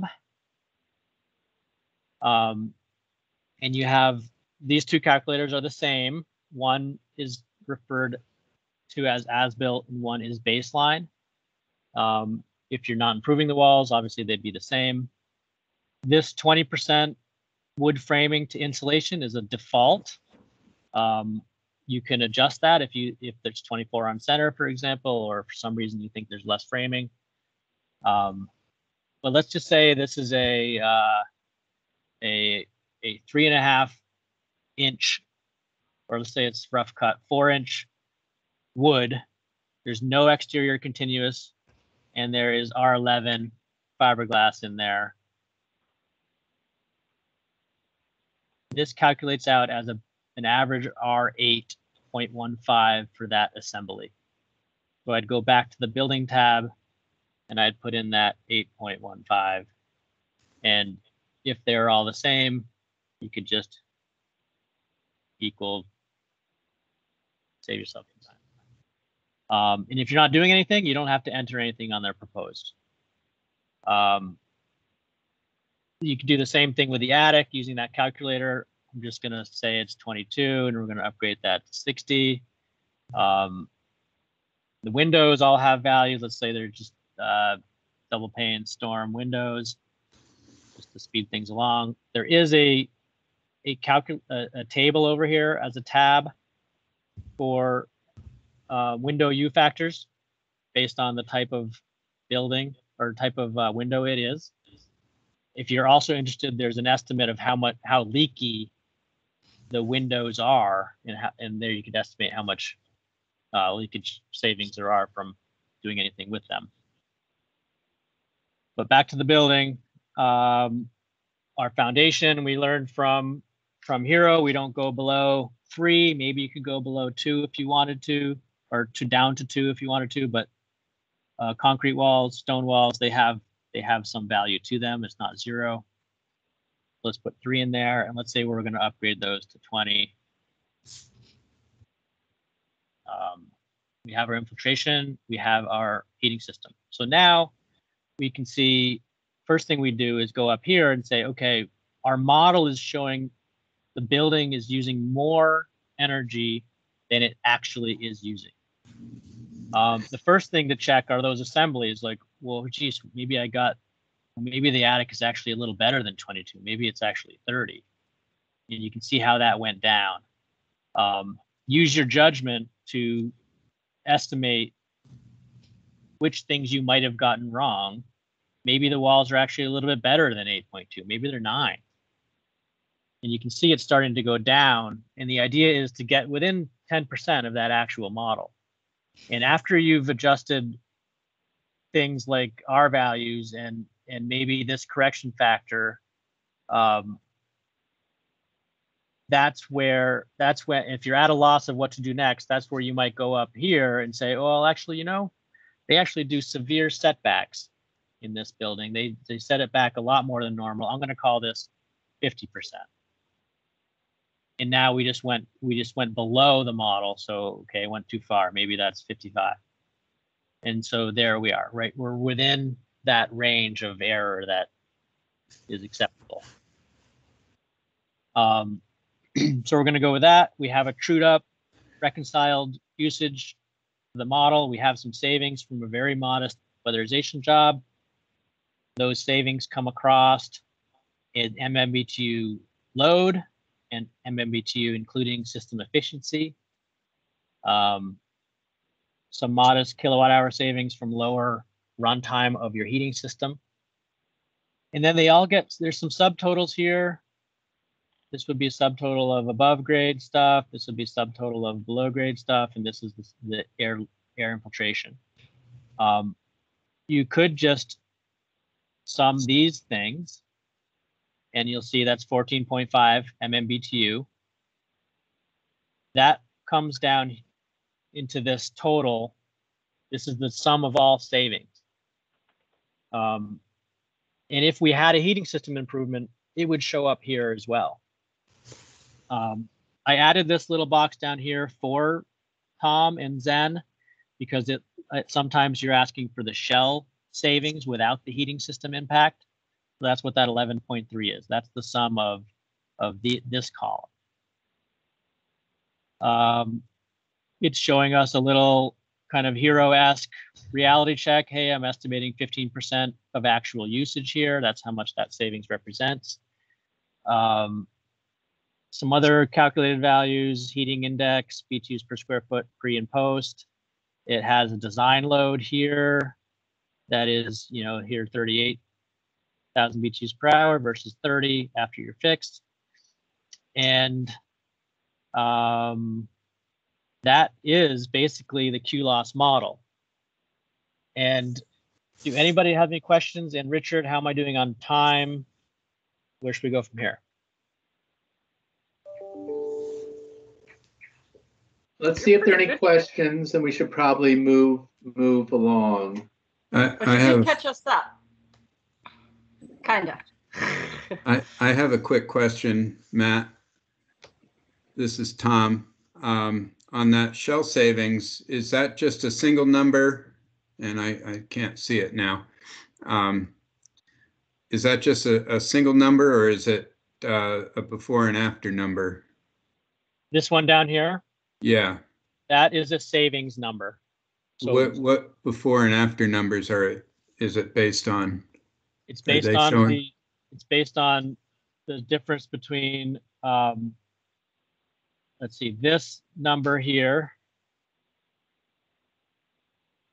Oh, here, I'll highlight the cell. So I guess the question would be, Matt, can you change that in the available tool so it has before and after and then the difference? Because I think that's what the Clear tool is going to need. See the cells that are highlighted? Yeah. Yes. Before and after. Great. And then the number below it is the consumption. You can see right there, it's, load divided by 78% efficiency. Exactly. It's great that you have all that there. Yeah. So then, Tom, you can help direct people on which number to use where in Clear. Right. We'll go quickly. There is a room by room tab if you want to get into designing. Matt, before you, this is Brent. I had a quick question back on the other one. On the CFM 50 per square foot, is that all 6 sides of the building? Is that floor area? That is all 6 sides of the building. Okay. Yep. Thanks. And that's related to energy code. If you were reporting buildings like that, and it's just something some commercial buildings look for as a comparison. So I just threw it in there as it's easy to calculate. So well, that's helpful because the next version of the code may look at that as well too for RVs. So that's helpful. Yep. I'm curious, Brent, about the 6 sides of the building. That would be the 4 walls and 2 roof planes, or what are the other? Basement floor. Oh, basement floor. Okay. Which in this model, it's everything in the areas column, and we didn't put a basement floor in, but we could for sure. I do think though, actually, the way this model is calculating usage anyway is exposed. This is an exposed slab. This is like if it's a slab on grade, which is going to have different attributes obviously than a below grade slab. I suppose you could always put in the area to get that number right and then put a really high R value in so it has no impact. There are lots of other tricks and tips I could add, and what I'd say is all of the mentor energy consultants with Efficiency Vermont that you all work closely with are available to help you with this on a project by project basis, and or you could always just reach out to me and I'm happy to help you through a project as well. Great. So are there additional, would that be the best way forward, Matt, is to sort of do one-on-one with the energy consultants, or are there trainings that go into more depth on this? Right now, I'd say one-on-one is the best way to move forward. At this point, we do have a recorded training we did that hasn't really been reviewed. It was just an internal training, and we recorded it in case it's useful. I suppose this recording is there for people to refer back to.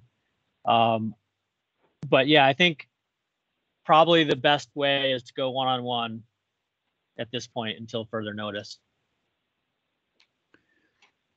I have one other quick question, Matt, just because I was out of the room when you were probably talking about it. In the lower left corner, the windows 2 and 15, do those refer to the dimensions of the windows? So the way I use this, and you could use it any way you wanted, but the area is a calculated cell based on length and width is how it's labeled, because length and width is how all the other ones work. The way I use the windows is to actually put the area of the window in as either the length or the width and the quantity in the other. It just makes more sense to me for how to do windows, because most windows are the same size, or you could estimate kind of like how you do a home energy score, approximate size of windows times the quantity. You can, if you do your calculations outside of all this, you can hard write your number right in here. If you know exactly how many square foot, you don't have to fuss with like, well, what times what? Or you could say, oh, I'm just going to use 1 on all these, and I'll write my number in here because this is, 23, and this is 54, and this is,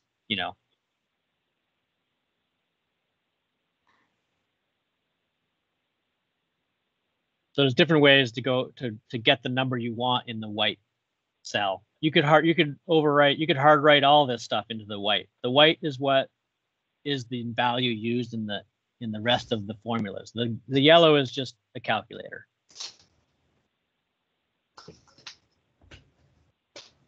The only caution I'd make on that is if you overwrite the formulas, you don't get the automatic subtraction. So you should only overwrite the net areas into here instead of gross areas.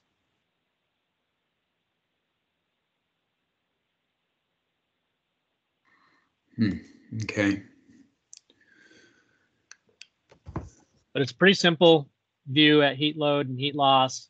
The idea was to be kind of quick and simple and close enough. It takes that philosophy of precision is not necessary, does not necessarily lead to accuracy, and that's the whole point of the reconciliation. So let's get things approximately right, make sure it aligns with the fuel usage, and you're actually going to be more accurate than if you're extremely precise and not looking at the fuel usage. Right. Matt, this is Chuck. Were you about to look at the room by room, or is that something for a later date? I think it's for a later date. And Chuck, if this where the one-on-one might come in handy, if you have a project in front of you and you want to go over it, I'm happy to help you. I'm imagining we're out of time, but I'm happy to go into it. Yeah, I think we're close to time, but I think it'd be great to just give an overview of why that would be useful for heat pump sizing, I think. Yeah, that's what I'm going for. Yeah. Yeah. So just a quick overview. This room by room method builds off of all the inputs made on the building page, and you can break up that heat load, that total heat load, which over here improved is just about 30 kBtu per hour, into each room. So you have a place for your north walls, your east, your south, your west, and you can break it up into whatever rooms you want. You don't have to do every single room. One example would be, hey, I just have two portions of the building, upstairs and downstairs. So I could say upstairs and I could say downstairs, and nothing else matters. And I just put my numbers in here. I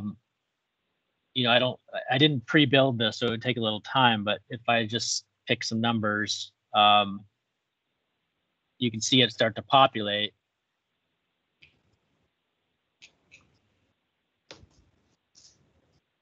I'm gonna end up with exactly even stuff, but you can get the picture. You have an exposed ceiling, I guess all that's going to be on the upstairs. I forget what the number was, but let's say it's 1,000. And then all the floor or the foundation is going to be the bottom downstairs. you can start to see how things would break out based on those inputs.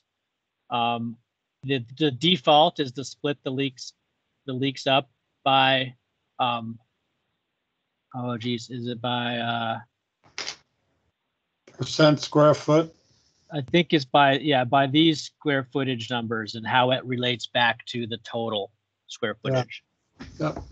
But you can alter this. So yeah, you can, the default is there, and we have the late great Ken Toanaka's footprints on this for some guidance. And you can tweak this based on where you think the leaks are more prominent. But then you end up with, you know, some BTUs per hour that pre and post that you could then maybe size a heat pump to fit. And you could break that up into 3s or 4 rooms, 5 rooms, however many rooms you want to go. Or sections of the house, like a room over the garage or something like that. Yep, room over the garage, or yeah, however the house is going to be set up and designed to heat with heat pumps. You can break it up into those sections. That's great. Thank you. Yep. What about windows, Matt? Are they somehow incorporated or estimated into the spaces here? They're included in this in these walls, so it's basically using the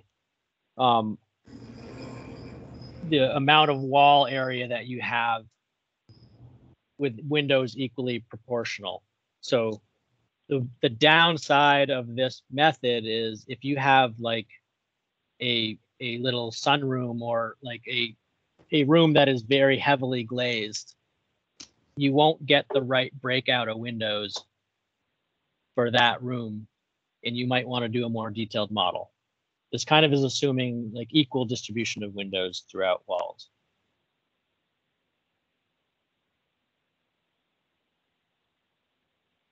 Well, I think this is great, Matt. Thank you for sharing this and offering to help folks with this. If this is a tool that folks want to use for ZEN modeling, I'm just curious. Is there interest in this out there based on what you currently use and going forward? Does this look like it might be a useful tool?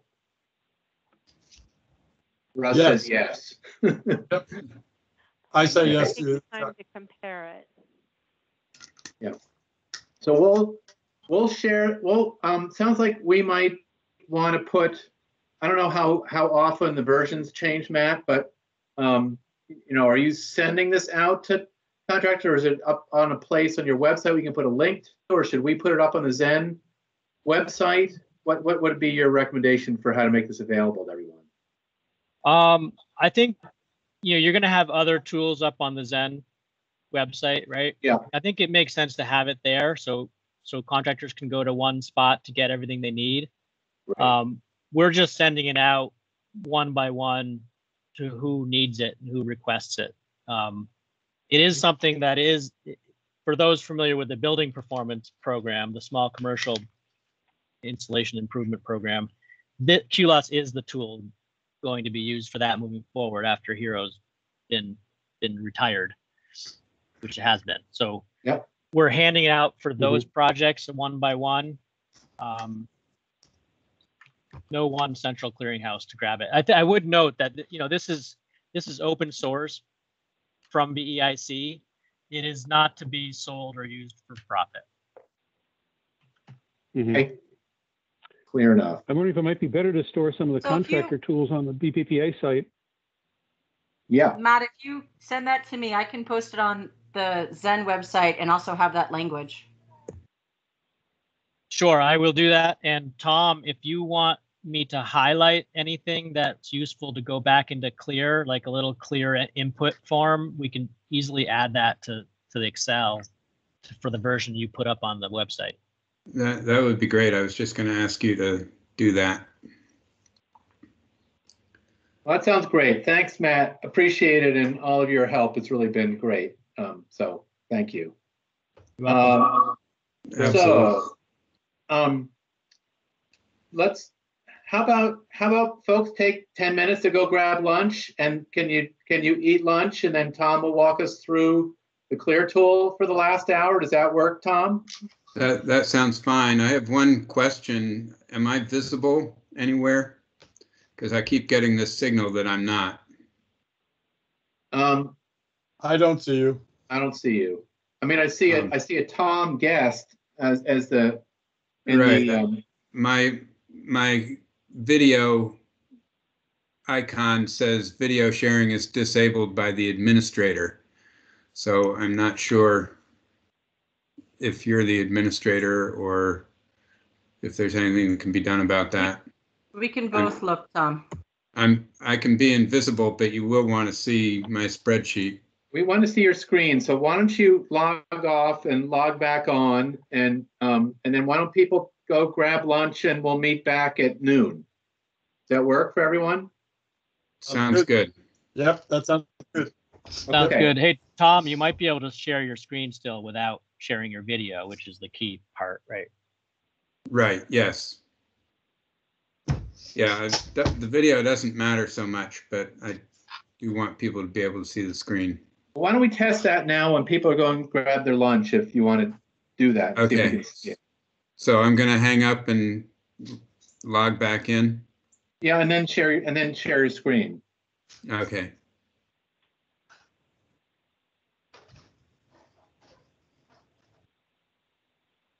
Take lunch.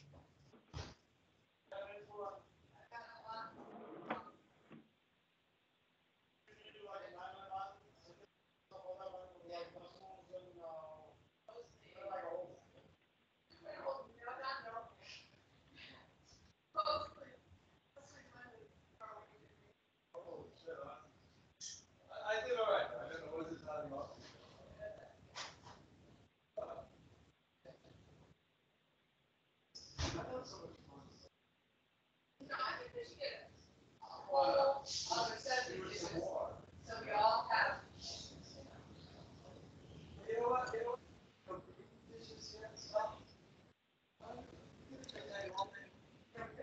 Can you see me, Russ? All right.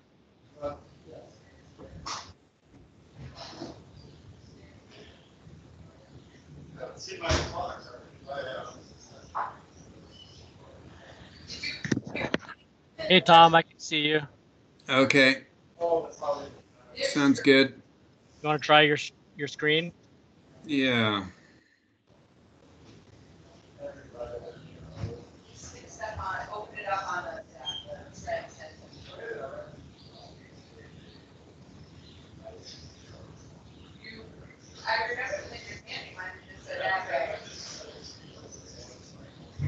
Does that show up? I see the PowerPoint. Yep. Yep. Okay, great. So I think we're good then. So Tom, do you want to email me at some point just what values you want highlighted for Yes. Clear? It's out of mostly just those shell load values before and after would be great, because I have a place to enter those specifically. And the only other thing might be a reminder, if it makes sense, to not enter the fuel usage into Q loss. Well, we want them to true up the model though. Oh, right. Okay. So you would enter the fuel loss or the fuel use, but just make sure that it's the same on both the existing and improved.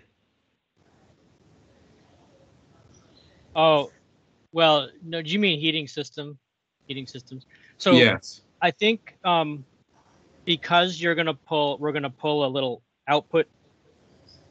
input for Clear kind of box here, and as long as we pull from shell load, the heating system, whether they put it in or don't put it in, doesn't matter. Oh, okay. Great.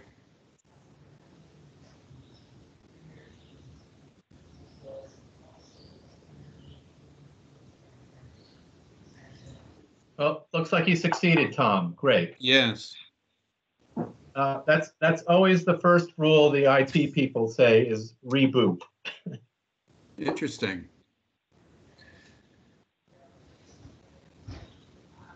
That gnarly administrator out in Seattle there.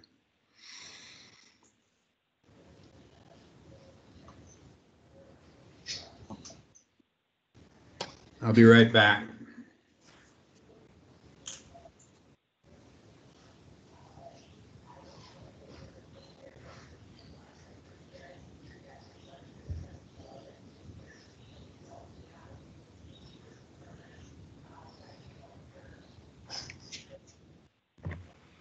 So, Richard, we should just ask Tom how to be helpful in terms of the time management, because he's going to have pretty much exactly an hour.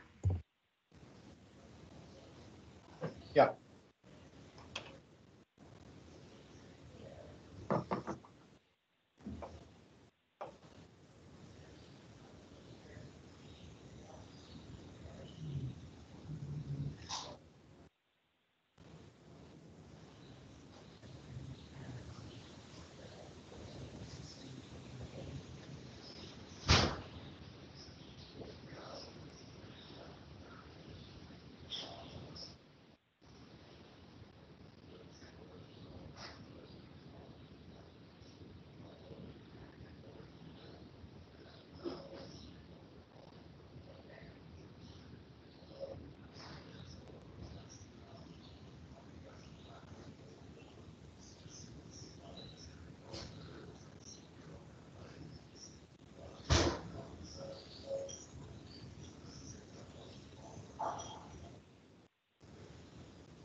Tell you, we're gonna trip on those.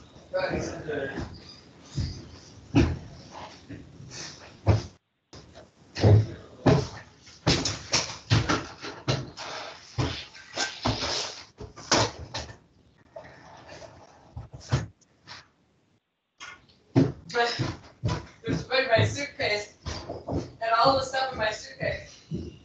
Basically, I just opened the zip a little bit, pulled stuff out, jammed stuff in, and never really used it. Yeah. I think I wore these. No, not the first day, but I wore them.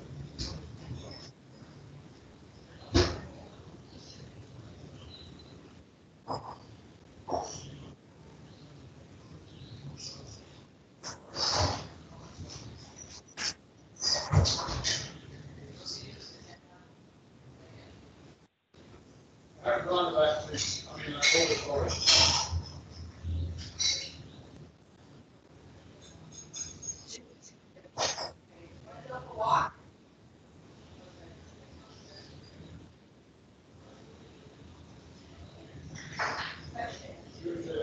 So I did 9 callers. I said, you know, we can check on.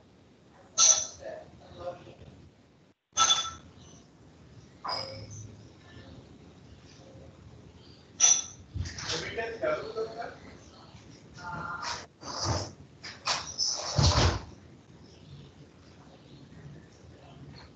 As we wait to reassemble here in a second, just wondering whether folks have projects that they think might work for Zen and how many that might be.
Tom, how are you doing?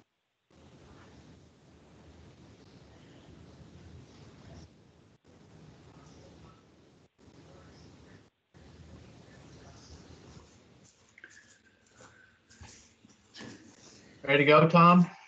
I believe so.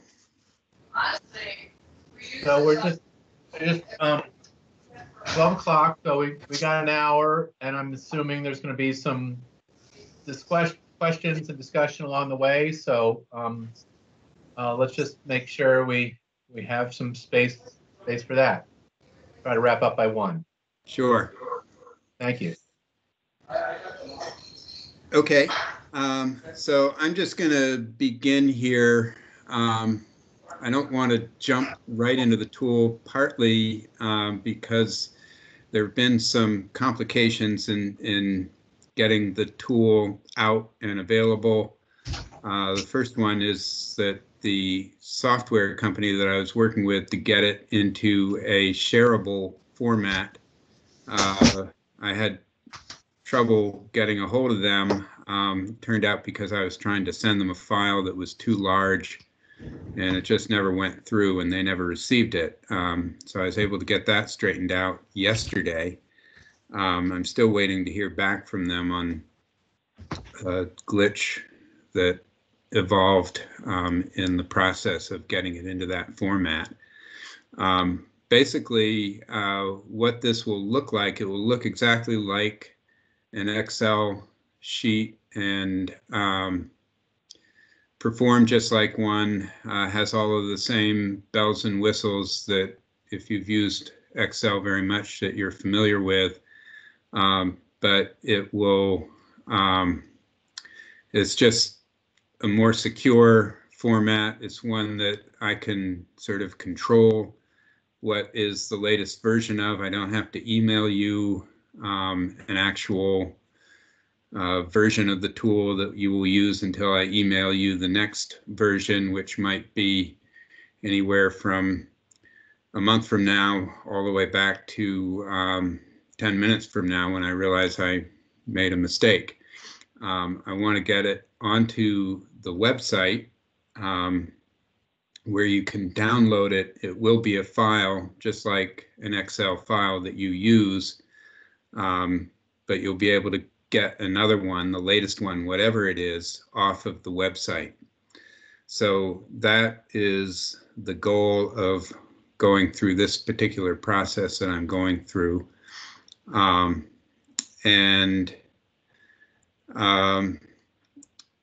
So the tool is not ready to share. It's also not complete. I have most of it in place, but there's still a few things that I'm trying to work out some bugs on.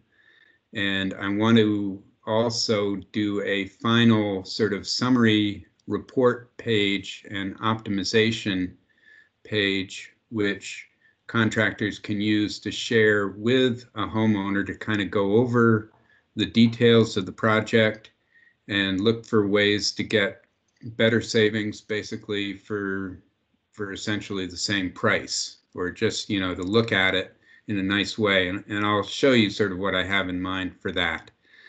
But beyond that, it seemed to me that it was helpful, especially since I can't sort of go line by line through the tool with you hands-on, is just to talk about, you know, what is it that Clear does. We've been searching for modeling tools for a long time as the BPPA ZEN committee, and we were having a lot of difficulty because we sort of wanted to have all these things, but we needed to have values that would directly could be implemented as part of the program and inform the design of the work scope and the development of, and be able to use it as a sales tool, essentially, for homeowners, and to get them to see the benefits of putting these things together, the weatherization, the heat pumps, the renewable energy, and actually get off of fossil fuel and actually believe that they could get off of fossil fuel without significantly increasing their costs or taking on a major loan payment. Tom, I'm sorry to interrupt, but you have like 54 minutes. Can you start up with the tool? Because I'm just worried that people are going to sign off at 1 and not really have been able to see you walk through the tool. Well, that's okay, Gabrielle. I'm good. Okay. But thanks. Just getting beyond giving lip service to the concept of Zen and actually believing that it can get us to get houses off of fossil fuel. People really, they like the idea of it, but it's going to be hard for them to believe it. And that's really what we're trying to do here and why this tool is so important. What we're really tasked with as contractors, how do we convince people to take on a Zen project? How do we convince ourselves that the project is going to work out to our client's benefit? We all know a good project when we see it, especially after it's all done. And we've seen this graph many times before by now, I think everybody who's on this call. The question is, how do you figure it out ahead of time?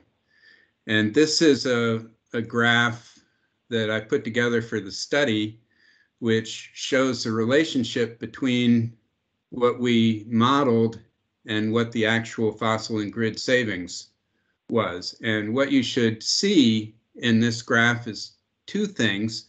One is like, wow, how many of these actually modeled really pretty well? Quite a few. But then there were a few that, really bombed, and we need to know why. And they're actually pretty good reasons. Some of it having to do with the homeowner and the way they used their equipment after the project was over. And that's something that they need to be talked to as you sort of go through the tool with them. These were the tools as actually used by contractors, and it's amazing to me, really, again, how good some of these models came out. Down here, this is the variance between the modeled usage and the actual usage, and all of these ones here that are fairly low are the ones that really succeeded. So it seems like we ought to be able to model pretty well. The average here was 22% for the third, I guess it was, no, it wasn't quite 35 projects. There were 35 projects in all, but it was still the 24. And then this is, I ran all of these projects just through Clear, and the modeled average was a 16% variance. I would like to think that we could get it down to within 5% across the board. That means getting rid of projects like this. And this again was one where the client just used their house completely different and their fuel completely differently than was predicted. So again, you can see a lot of these were really, really close. So Tom, yeah. Are we going to focus? Okay.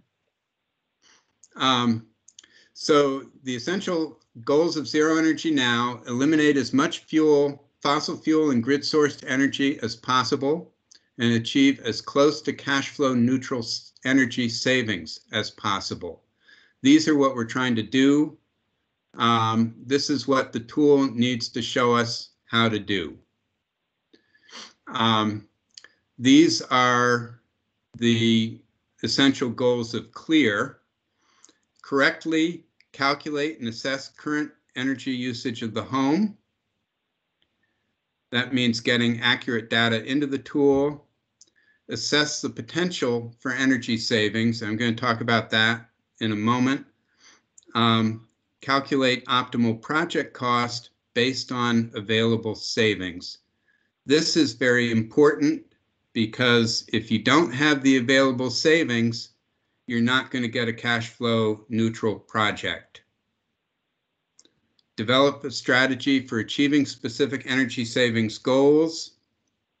Help the homeowner assess incentive opportunities and cash flow and loan options, and re-examine the project to optimize energy savings based on the homeowner's financing preferences and cash flow needs.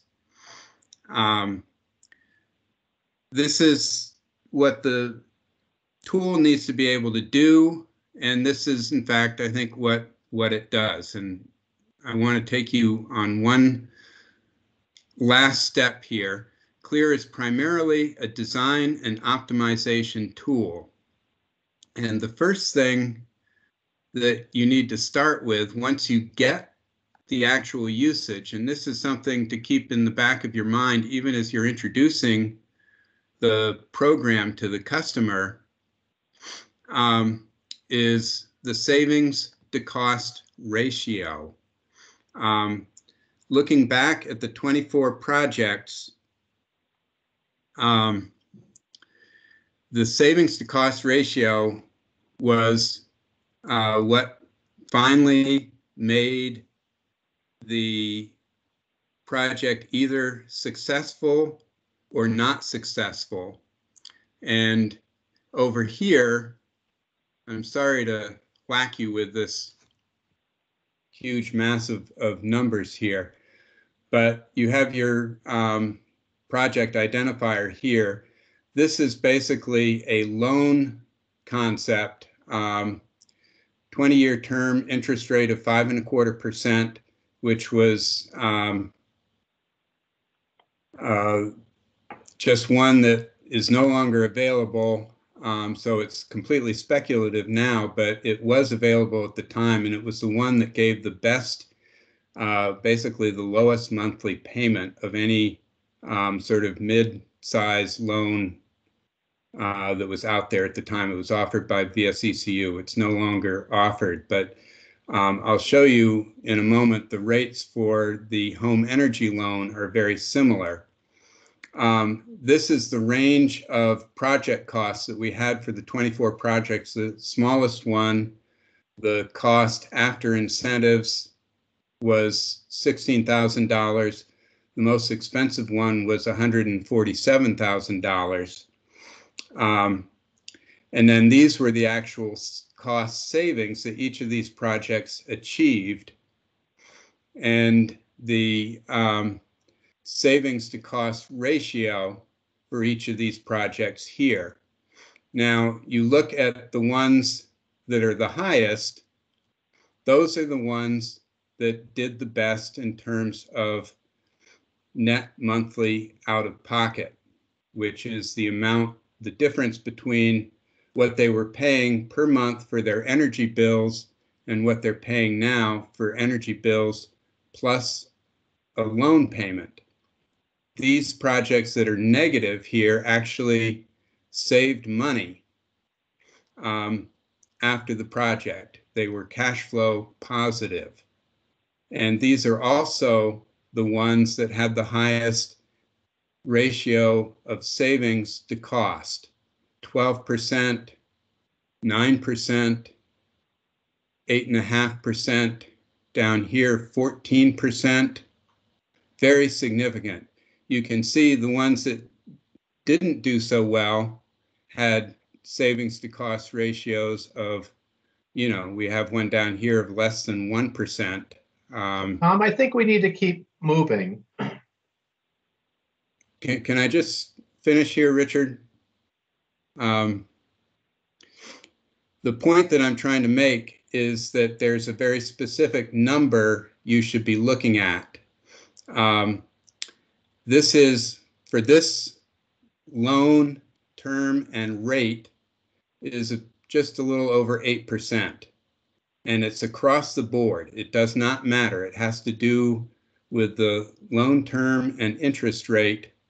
On the home energy loan, the loan term and interest rate is, you know, for the moderate income is 3.99% and 15 years. And in the next slide, I can show you the neutral cash flow balance point is just under 9%. So that would be basically your savings to project cost ratio, just under 9%. There's another word for savings to project cost ratio. It's return on investment. It's that simple. That's the number that you want to be looking for. That's how you crack the ZEN nut. So when the first thing you need to talk to your clients about before you pull out the tool, before you do anything else, is find out what their energy costs are.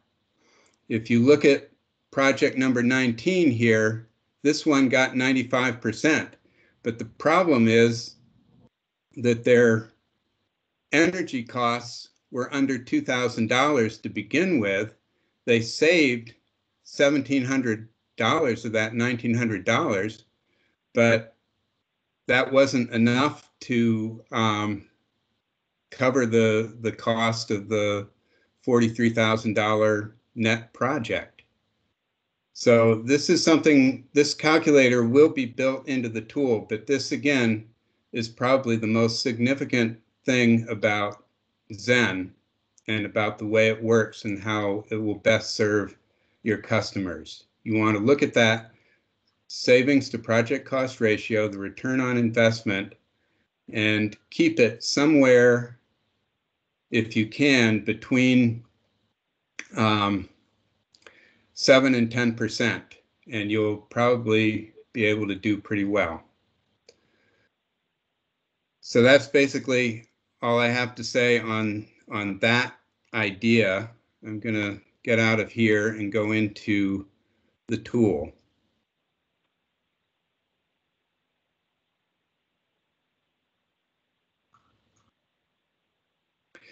This is basically the Clear tool as you were familiar with it in 2017, and it's been added on to fairly significantly to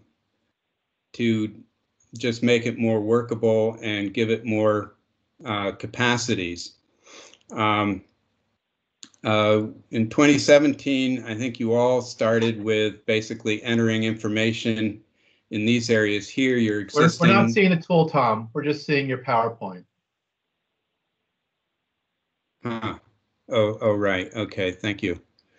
I have to switch screens again.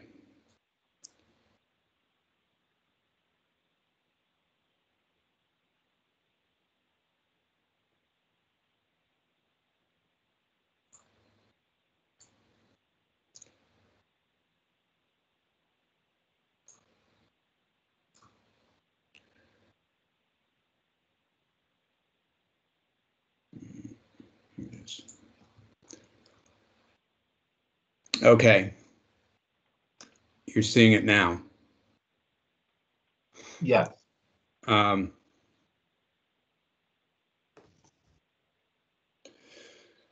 So basically, this is where we started before with Clear.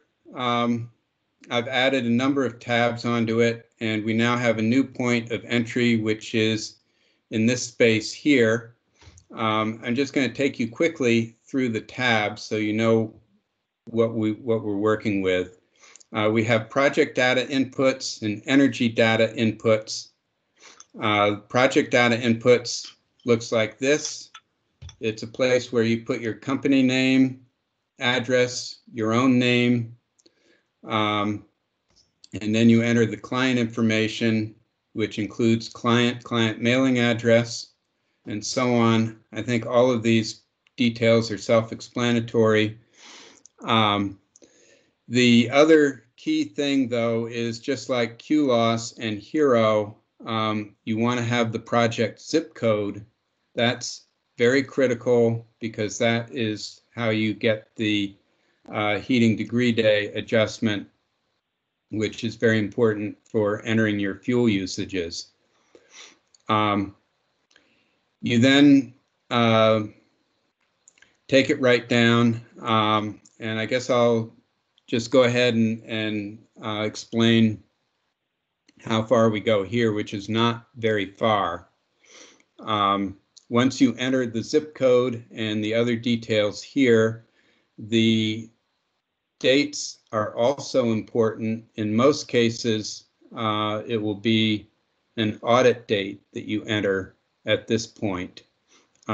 These again are tied directly to heating degree days, and in particular for getting 12-year averages, which are useful for the little bit of weather normalization that the tool has the capacity to do. You then go down and just enter your utility, which for this project is GMP, and you enter the fuel type, the cordwood, and probably your utility dealer. And that is it. You basically stop there for the moment because you're going to go directly into entering energy data inputs before you go. There's a lot more on this page, which we'll go through later, but you basically can stop once you get this basic dealer information here, because then you know what the current fuels are that are being used in the house. And you want to go straight from there into energy data inputs, which is this page right here.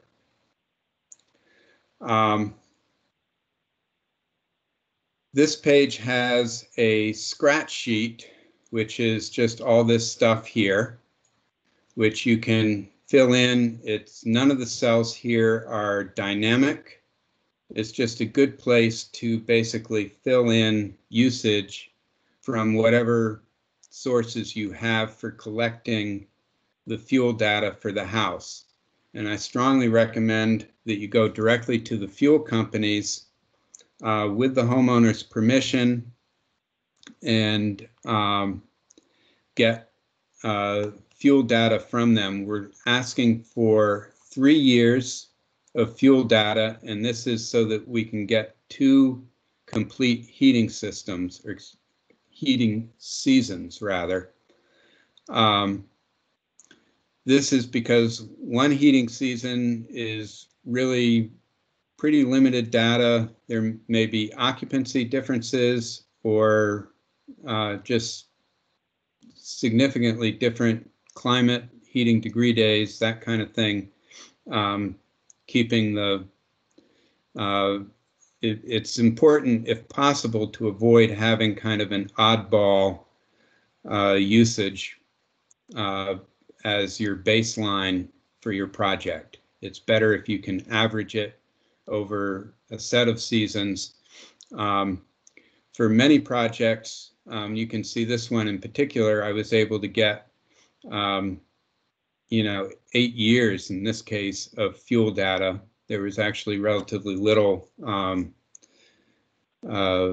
fuel usage just after 1 year, because this client, this was one of the projects that was done in 2017, I think.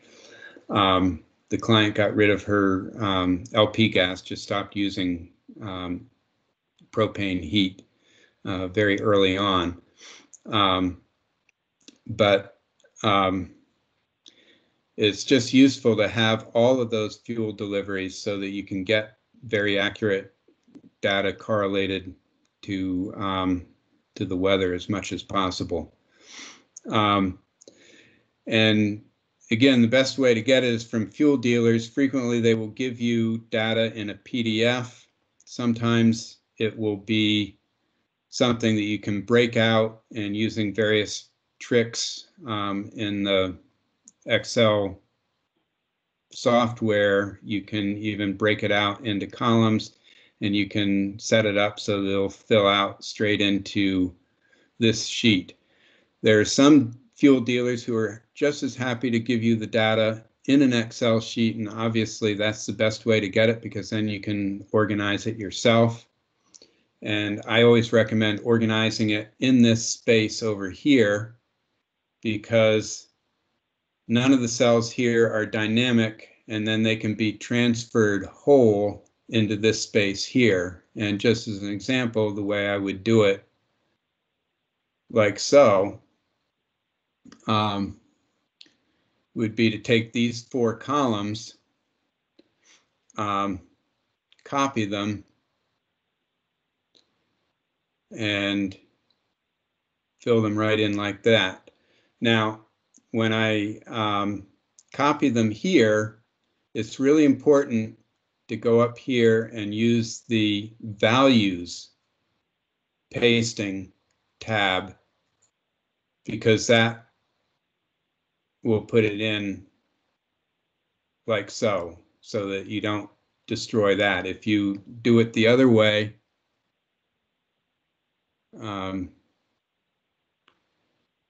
using one of these,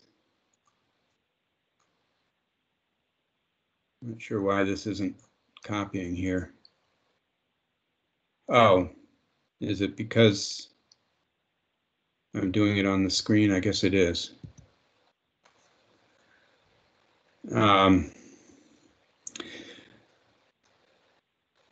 Is it not? I guess it's not dynamic when I do it on here, right?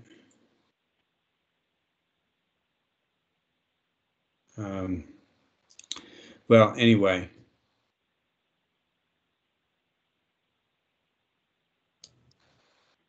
Let me see if it's dynamic. I mean, you're not doing anything on the screen. We're just basically mirroring your computer, I think. I'm going to go into my computer here.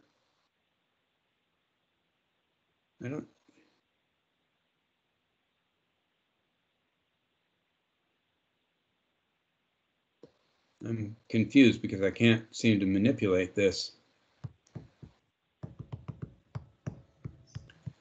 I was able to copy that.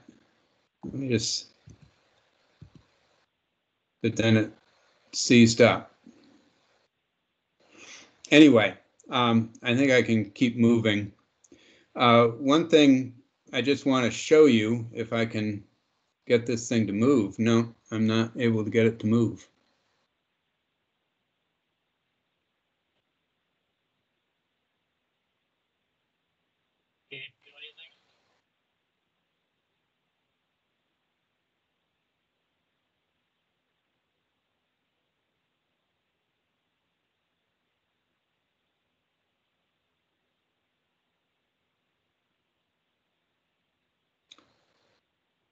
Huh.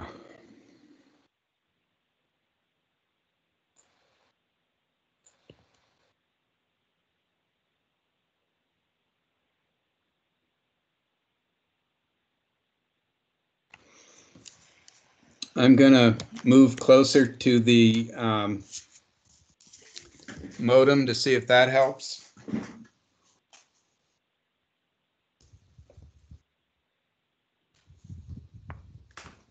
Are you running this online, or are you running it locally?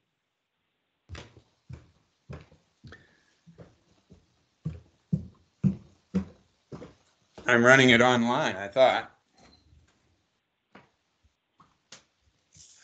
Can you just run it locally off your laptop?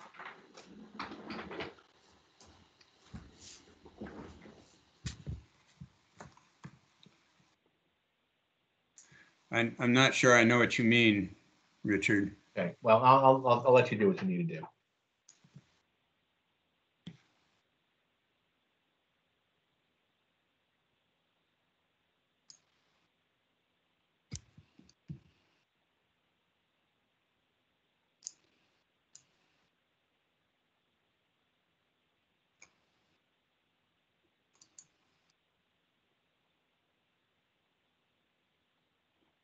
Okay, well now what are you seeing now? The same screen? Yes, same screen, field data entry.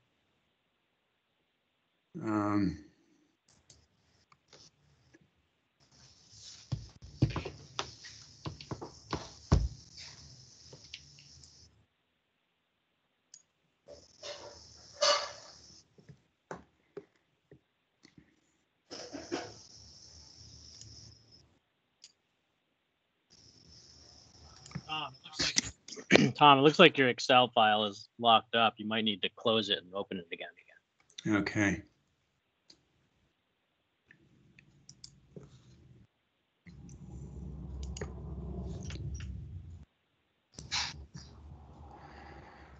Okay, there we go.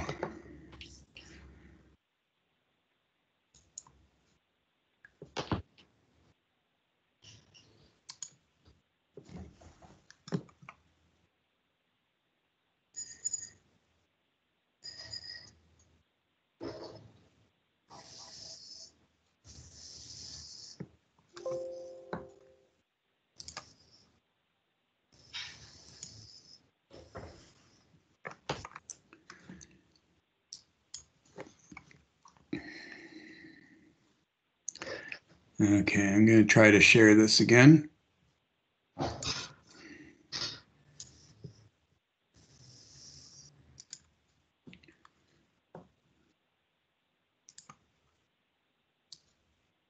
Okay. So I think I can get it working again now. One thing I just wanted to show you is the instructions for this are right over here. On the old Clear tool, I had a separate tab for instructions. On this one, as much as possible, I'm including the instructions right on the same sheet. And when it doesn't make sense to have them in the sheet, I have a little side panel immediately to the right. And there's pretty specific stuff right here that can take you through, answer most questions that you might have as you're working on that particular sheet. So generally speaking, I hope you got what I was saying about transferring the data from here to here. When you're in this area here, you want to be sure to use the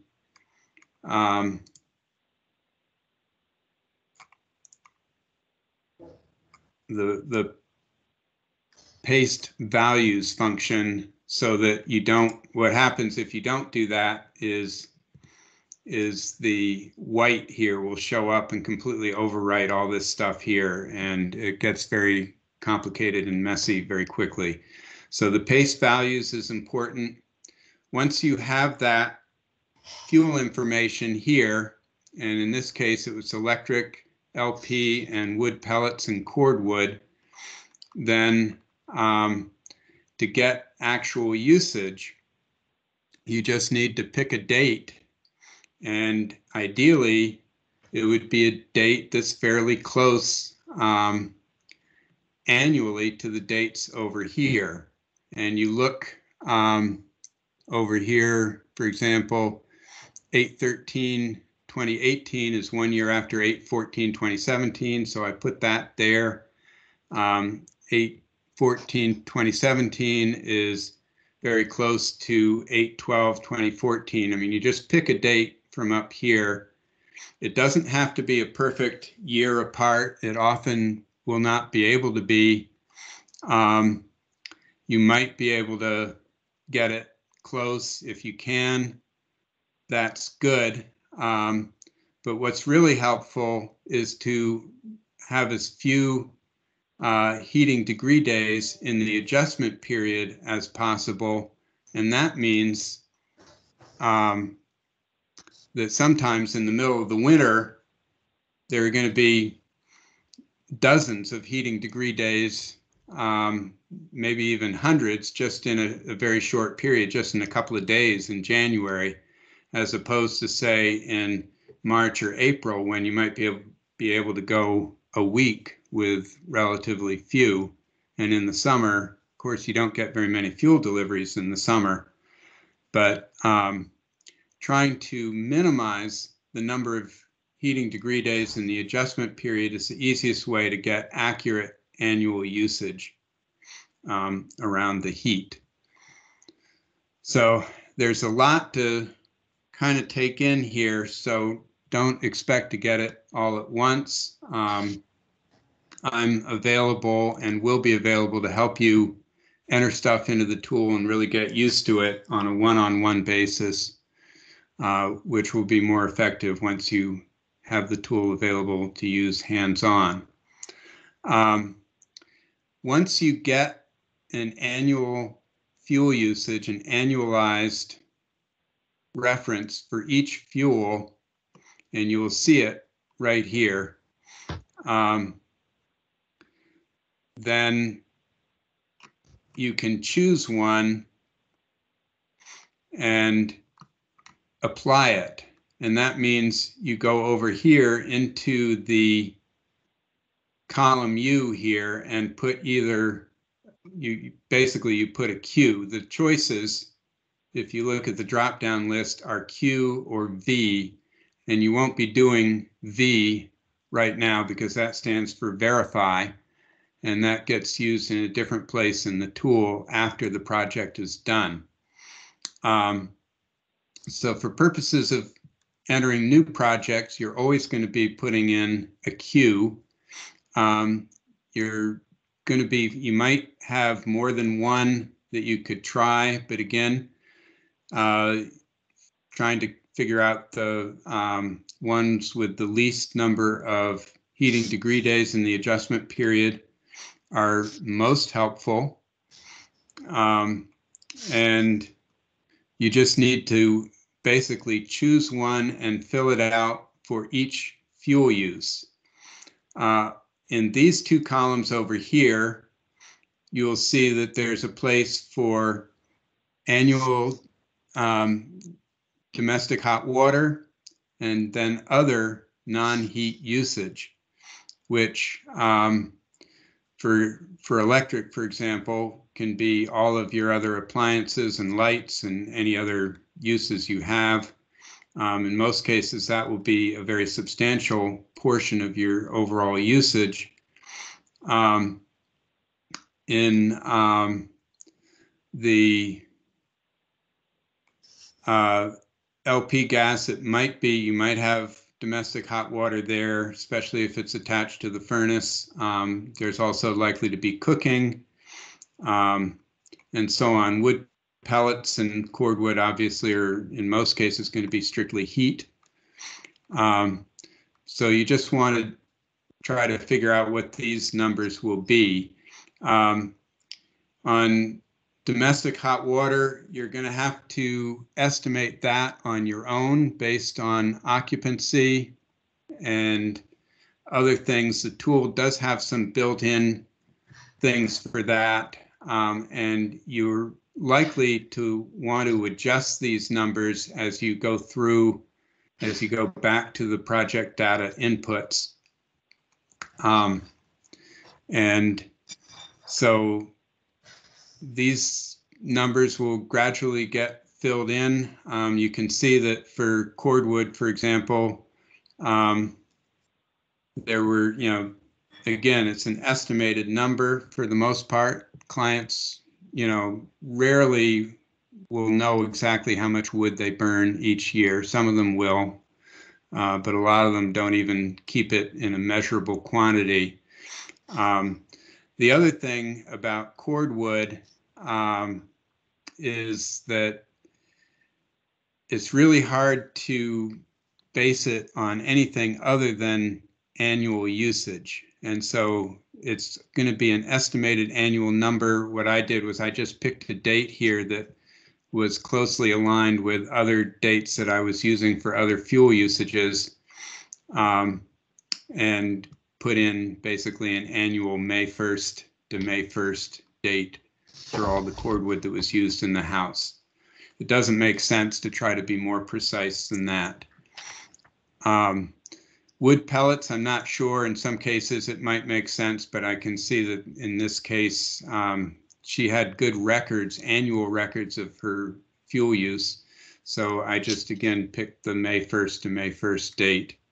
The only ones where you really want to have those closely tied and tuned deliveries are fuel oil, any liquid fuels, propane, fuel oil, or kerosene.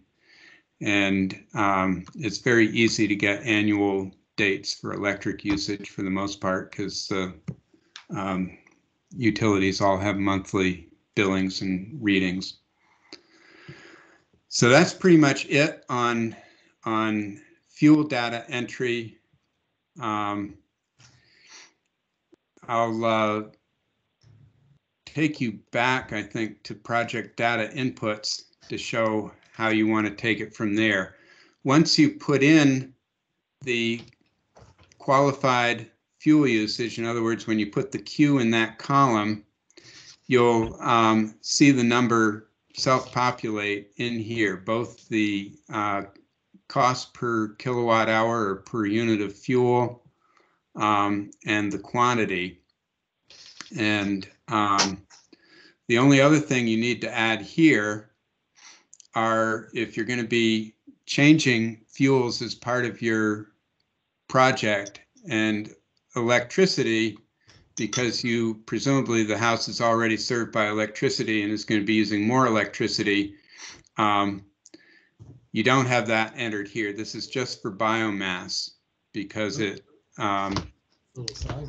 the electricity, any fuel that is up here that is currently used, that is going to continue to be used, just gets entered here. This is only for new fuels that have not been used yet in the house, which in a ZEN project almost is exclusively some kind of biomass. So that would be entered here, and it's important to have it there so that it will be included as part of the budget for the new work, and the cash flow budget as well. Then the usual stuff: square feet of living space, volume, number of floors, occupants, and so on. This is where you would enter those two numbers from Q loss, the shell load existing condition, and the shell load after. These are post efficiency numbers that basically tell you what your envelope reduction is. The difference between the existing and the improved is what you expect to get from that envelope reduction. You have a place to put in your existing CFM50 and your improved CFM50. That would be a projected number at the time you're entering it here. After the project is done and you do another blower door test, you have a place to enter the actual post-project CFM50 over here. So this number, these two numbers here, you would enter from Q loss, and the difference, which is also in Q loss, would show up here.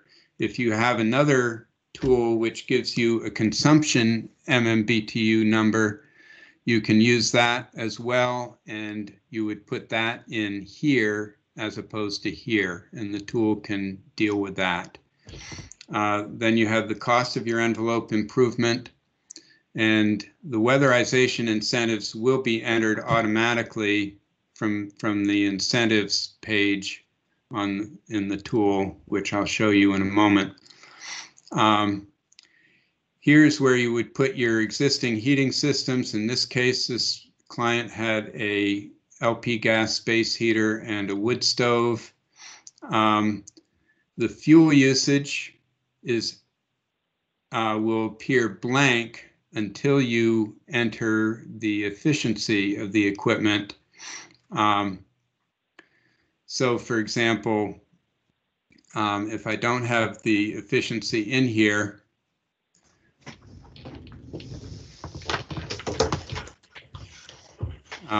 no, excuse me, I'm wrong about that. The fuel usage is entered regardless of the efficiency. It's the heat pump later that does it that way. But this is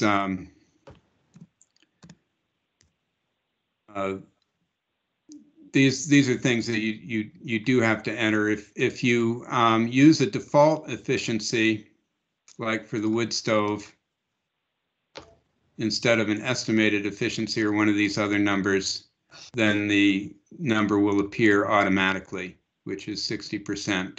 I think the estimated number I had was 65.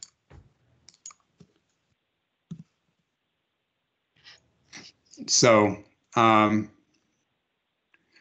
then there's also a space here for if you have any solar hot water heating system in there. I include these things because so often people who are interested in ZEN projects seem to have systems that are relatively rare.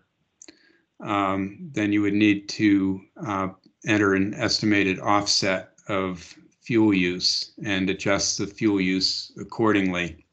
To do that for the existing, you would need to know what the fuel use might be without it, or you could estimate it based on the offset that you put in there. Are there any questions up to this point?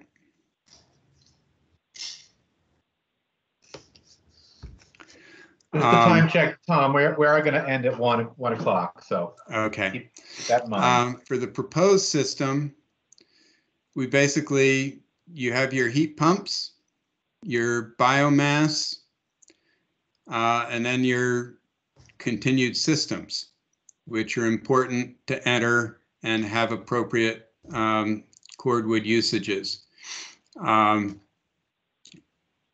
of these very lightly colored cells are ones that you have to populate yourselves. Any of these that are slightly darker are ones that will self-populate by the tool. And you can see here that the heat pump usage will enter automatically, and that will be based on the efficiency that is entered there. You can see that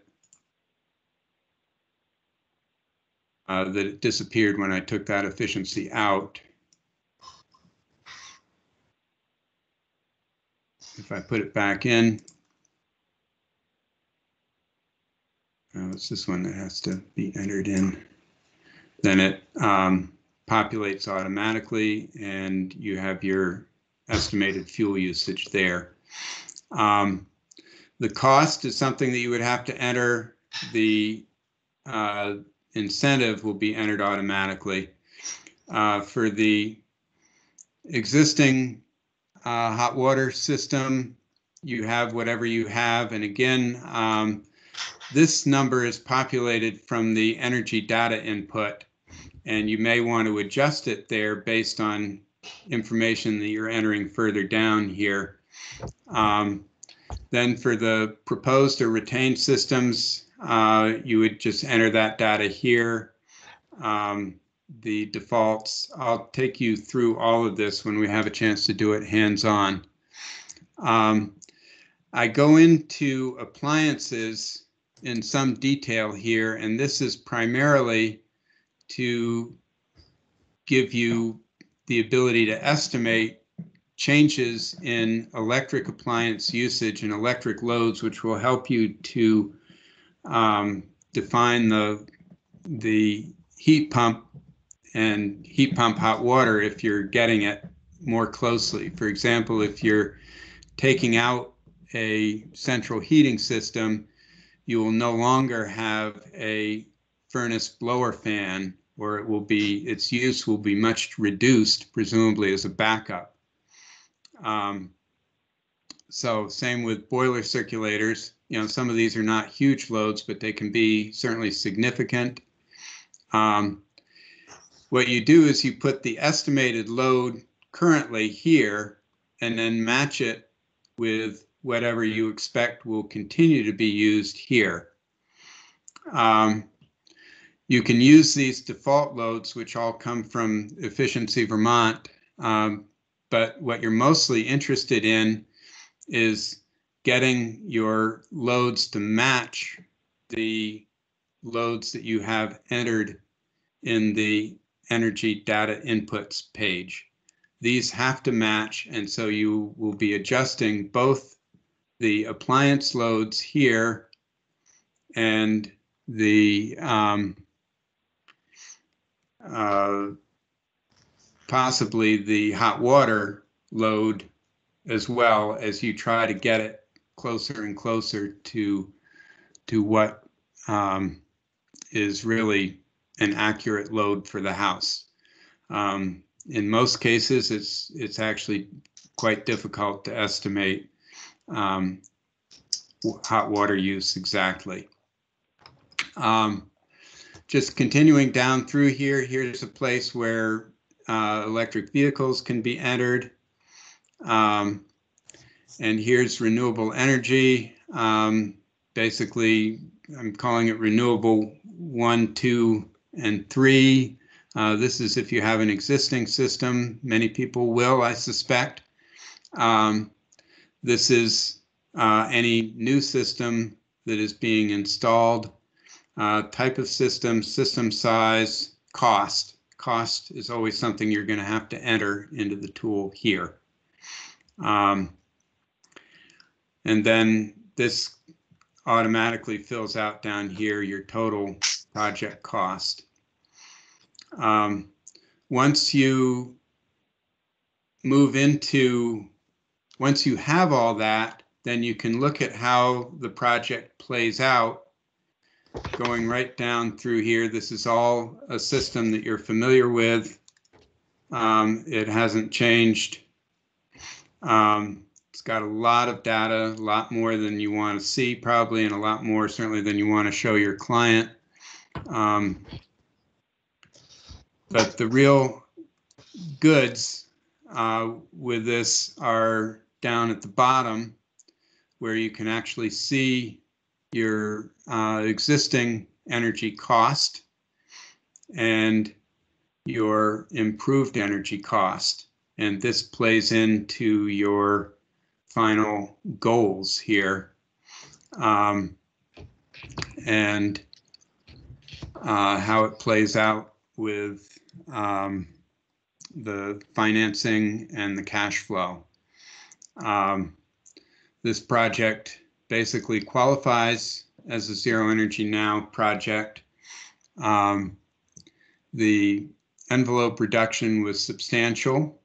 The fossil and grid energy reduction, not quite as substantial. And the renewable component, probably the fossil and grid reduction is not so strong because the renewable component is not that strong.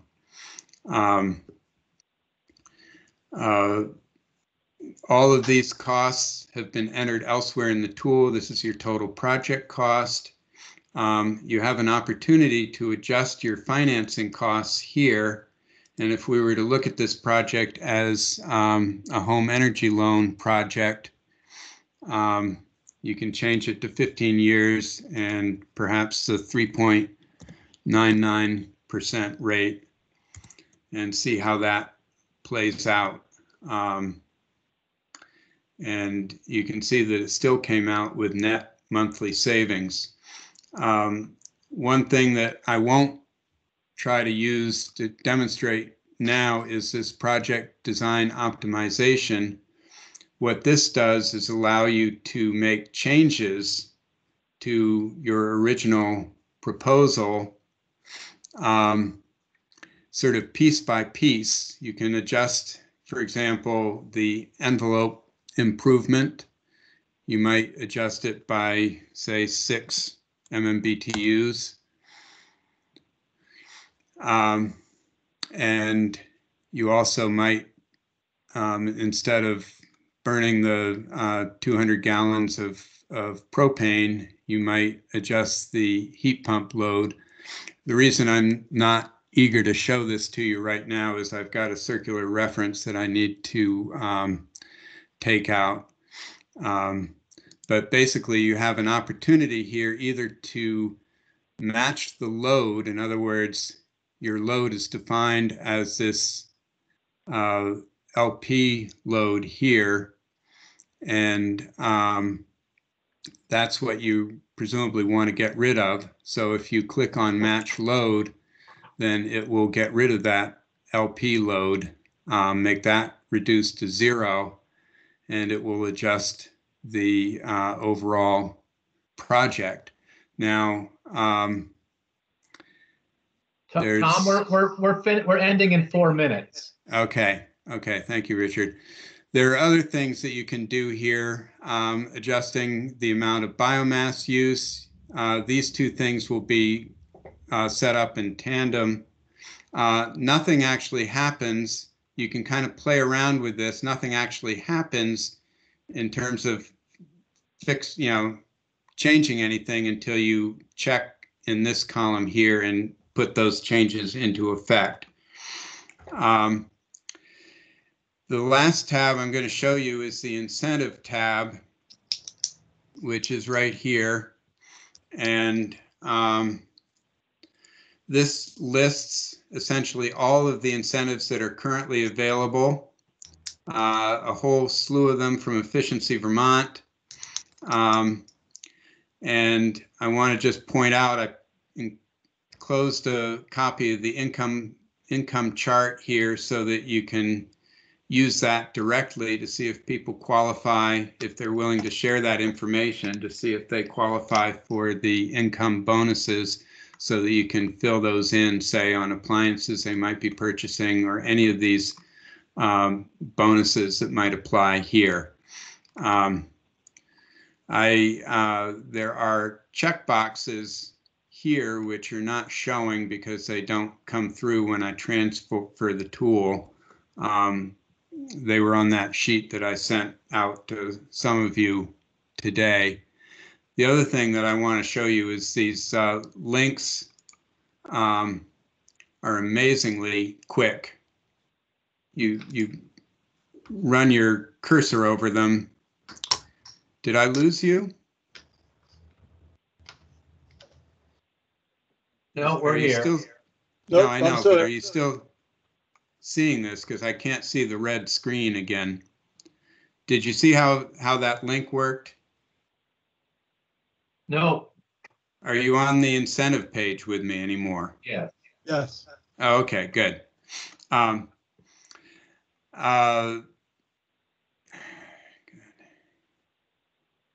2 minutes, Tom, and I just want to make sure that people have a chance to ask questions. So we're running out of time. I really want to respect the fact that we're going to end at 1 o'clock, please. Yeah. All right, I'll take it right down here. The Zero Energy Now incentives are all in here. They will all be listed. This is something that when you see the tool hands-on, you'll be able to do. The one thing I want to point out, these incentives really add up. This is a pretty, modest project. I chose this number here. This is the total F&G savings, fossil and grid savings. This is the average of the 24 projects, 63.7 MMBTUs. We're not seeing what you're pointing at. We're seeing the incentive sheet. I just lost you. Okay. I guess we're out of time. Anyway, this is $20,000 worth of incentives on this project, and this is for the average of the 24 projects that we already did. So it's a very significant number, which really bodes well for getting.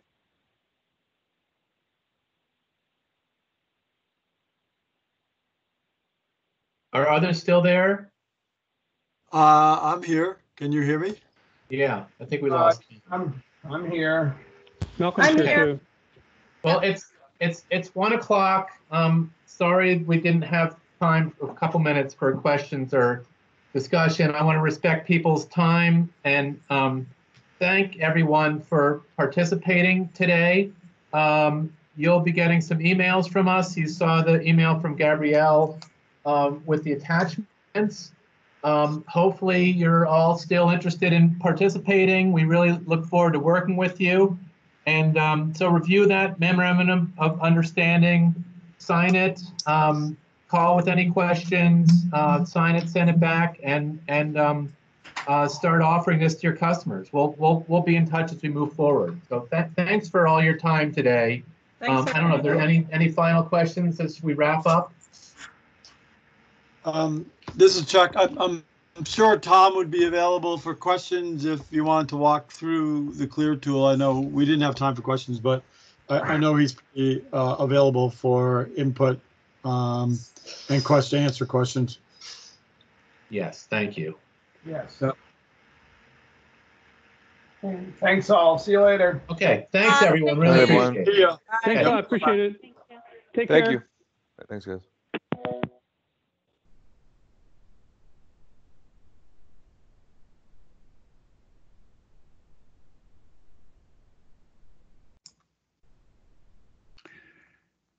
So I think I'm back. Is anybody still there?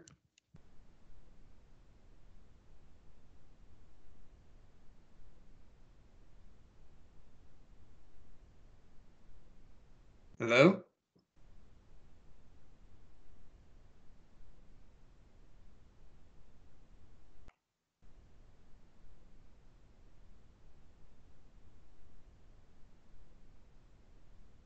Katrina, are you there?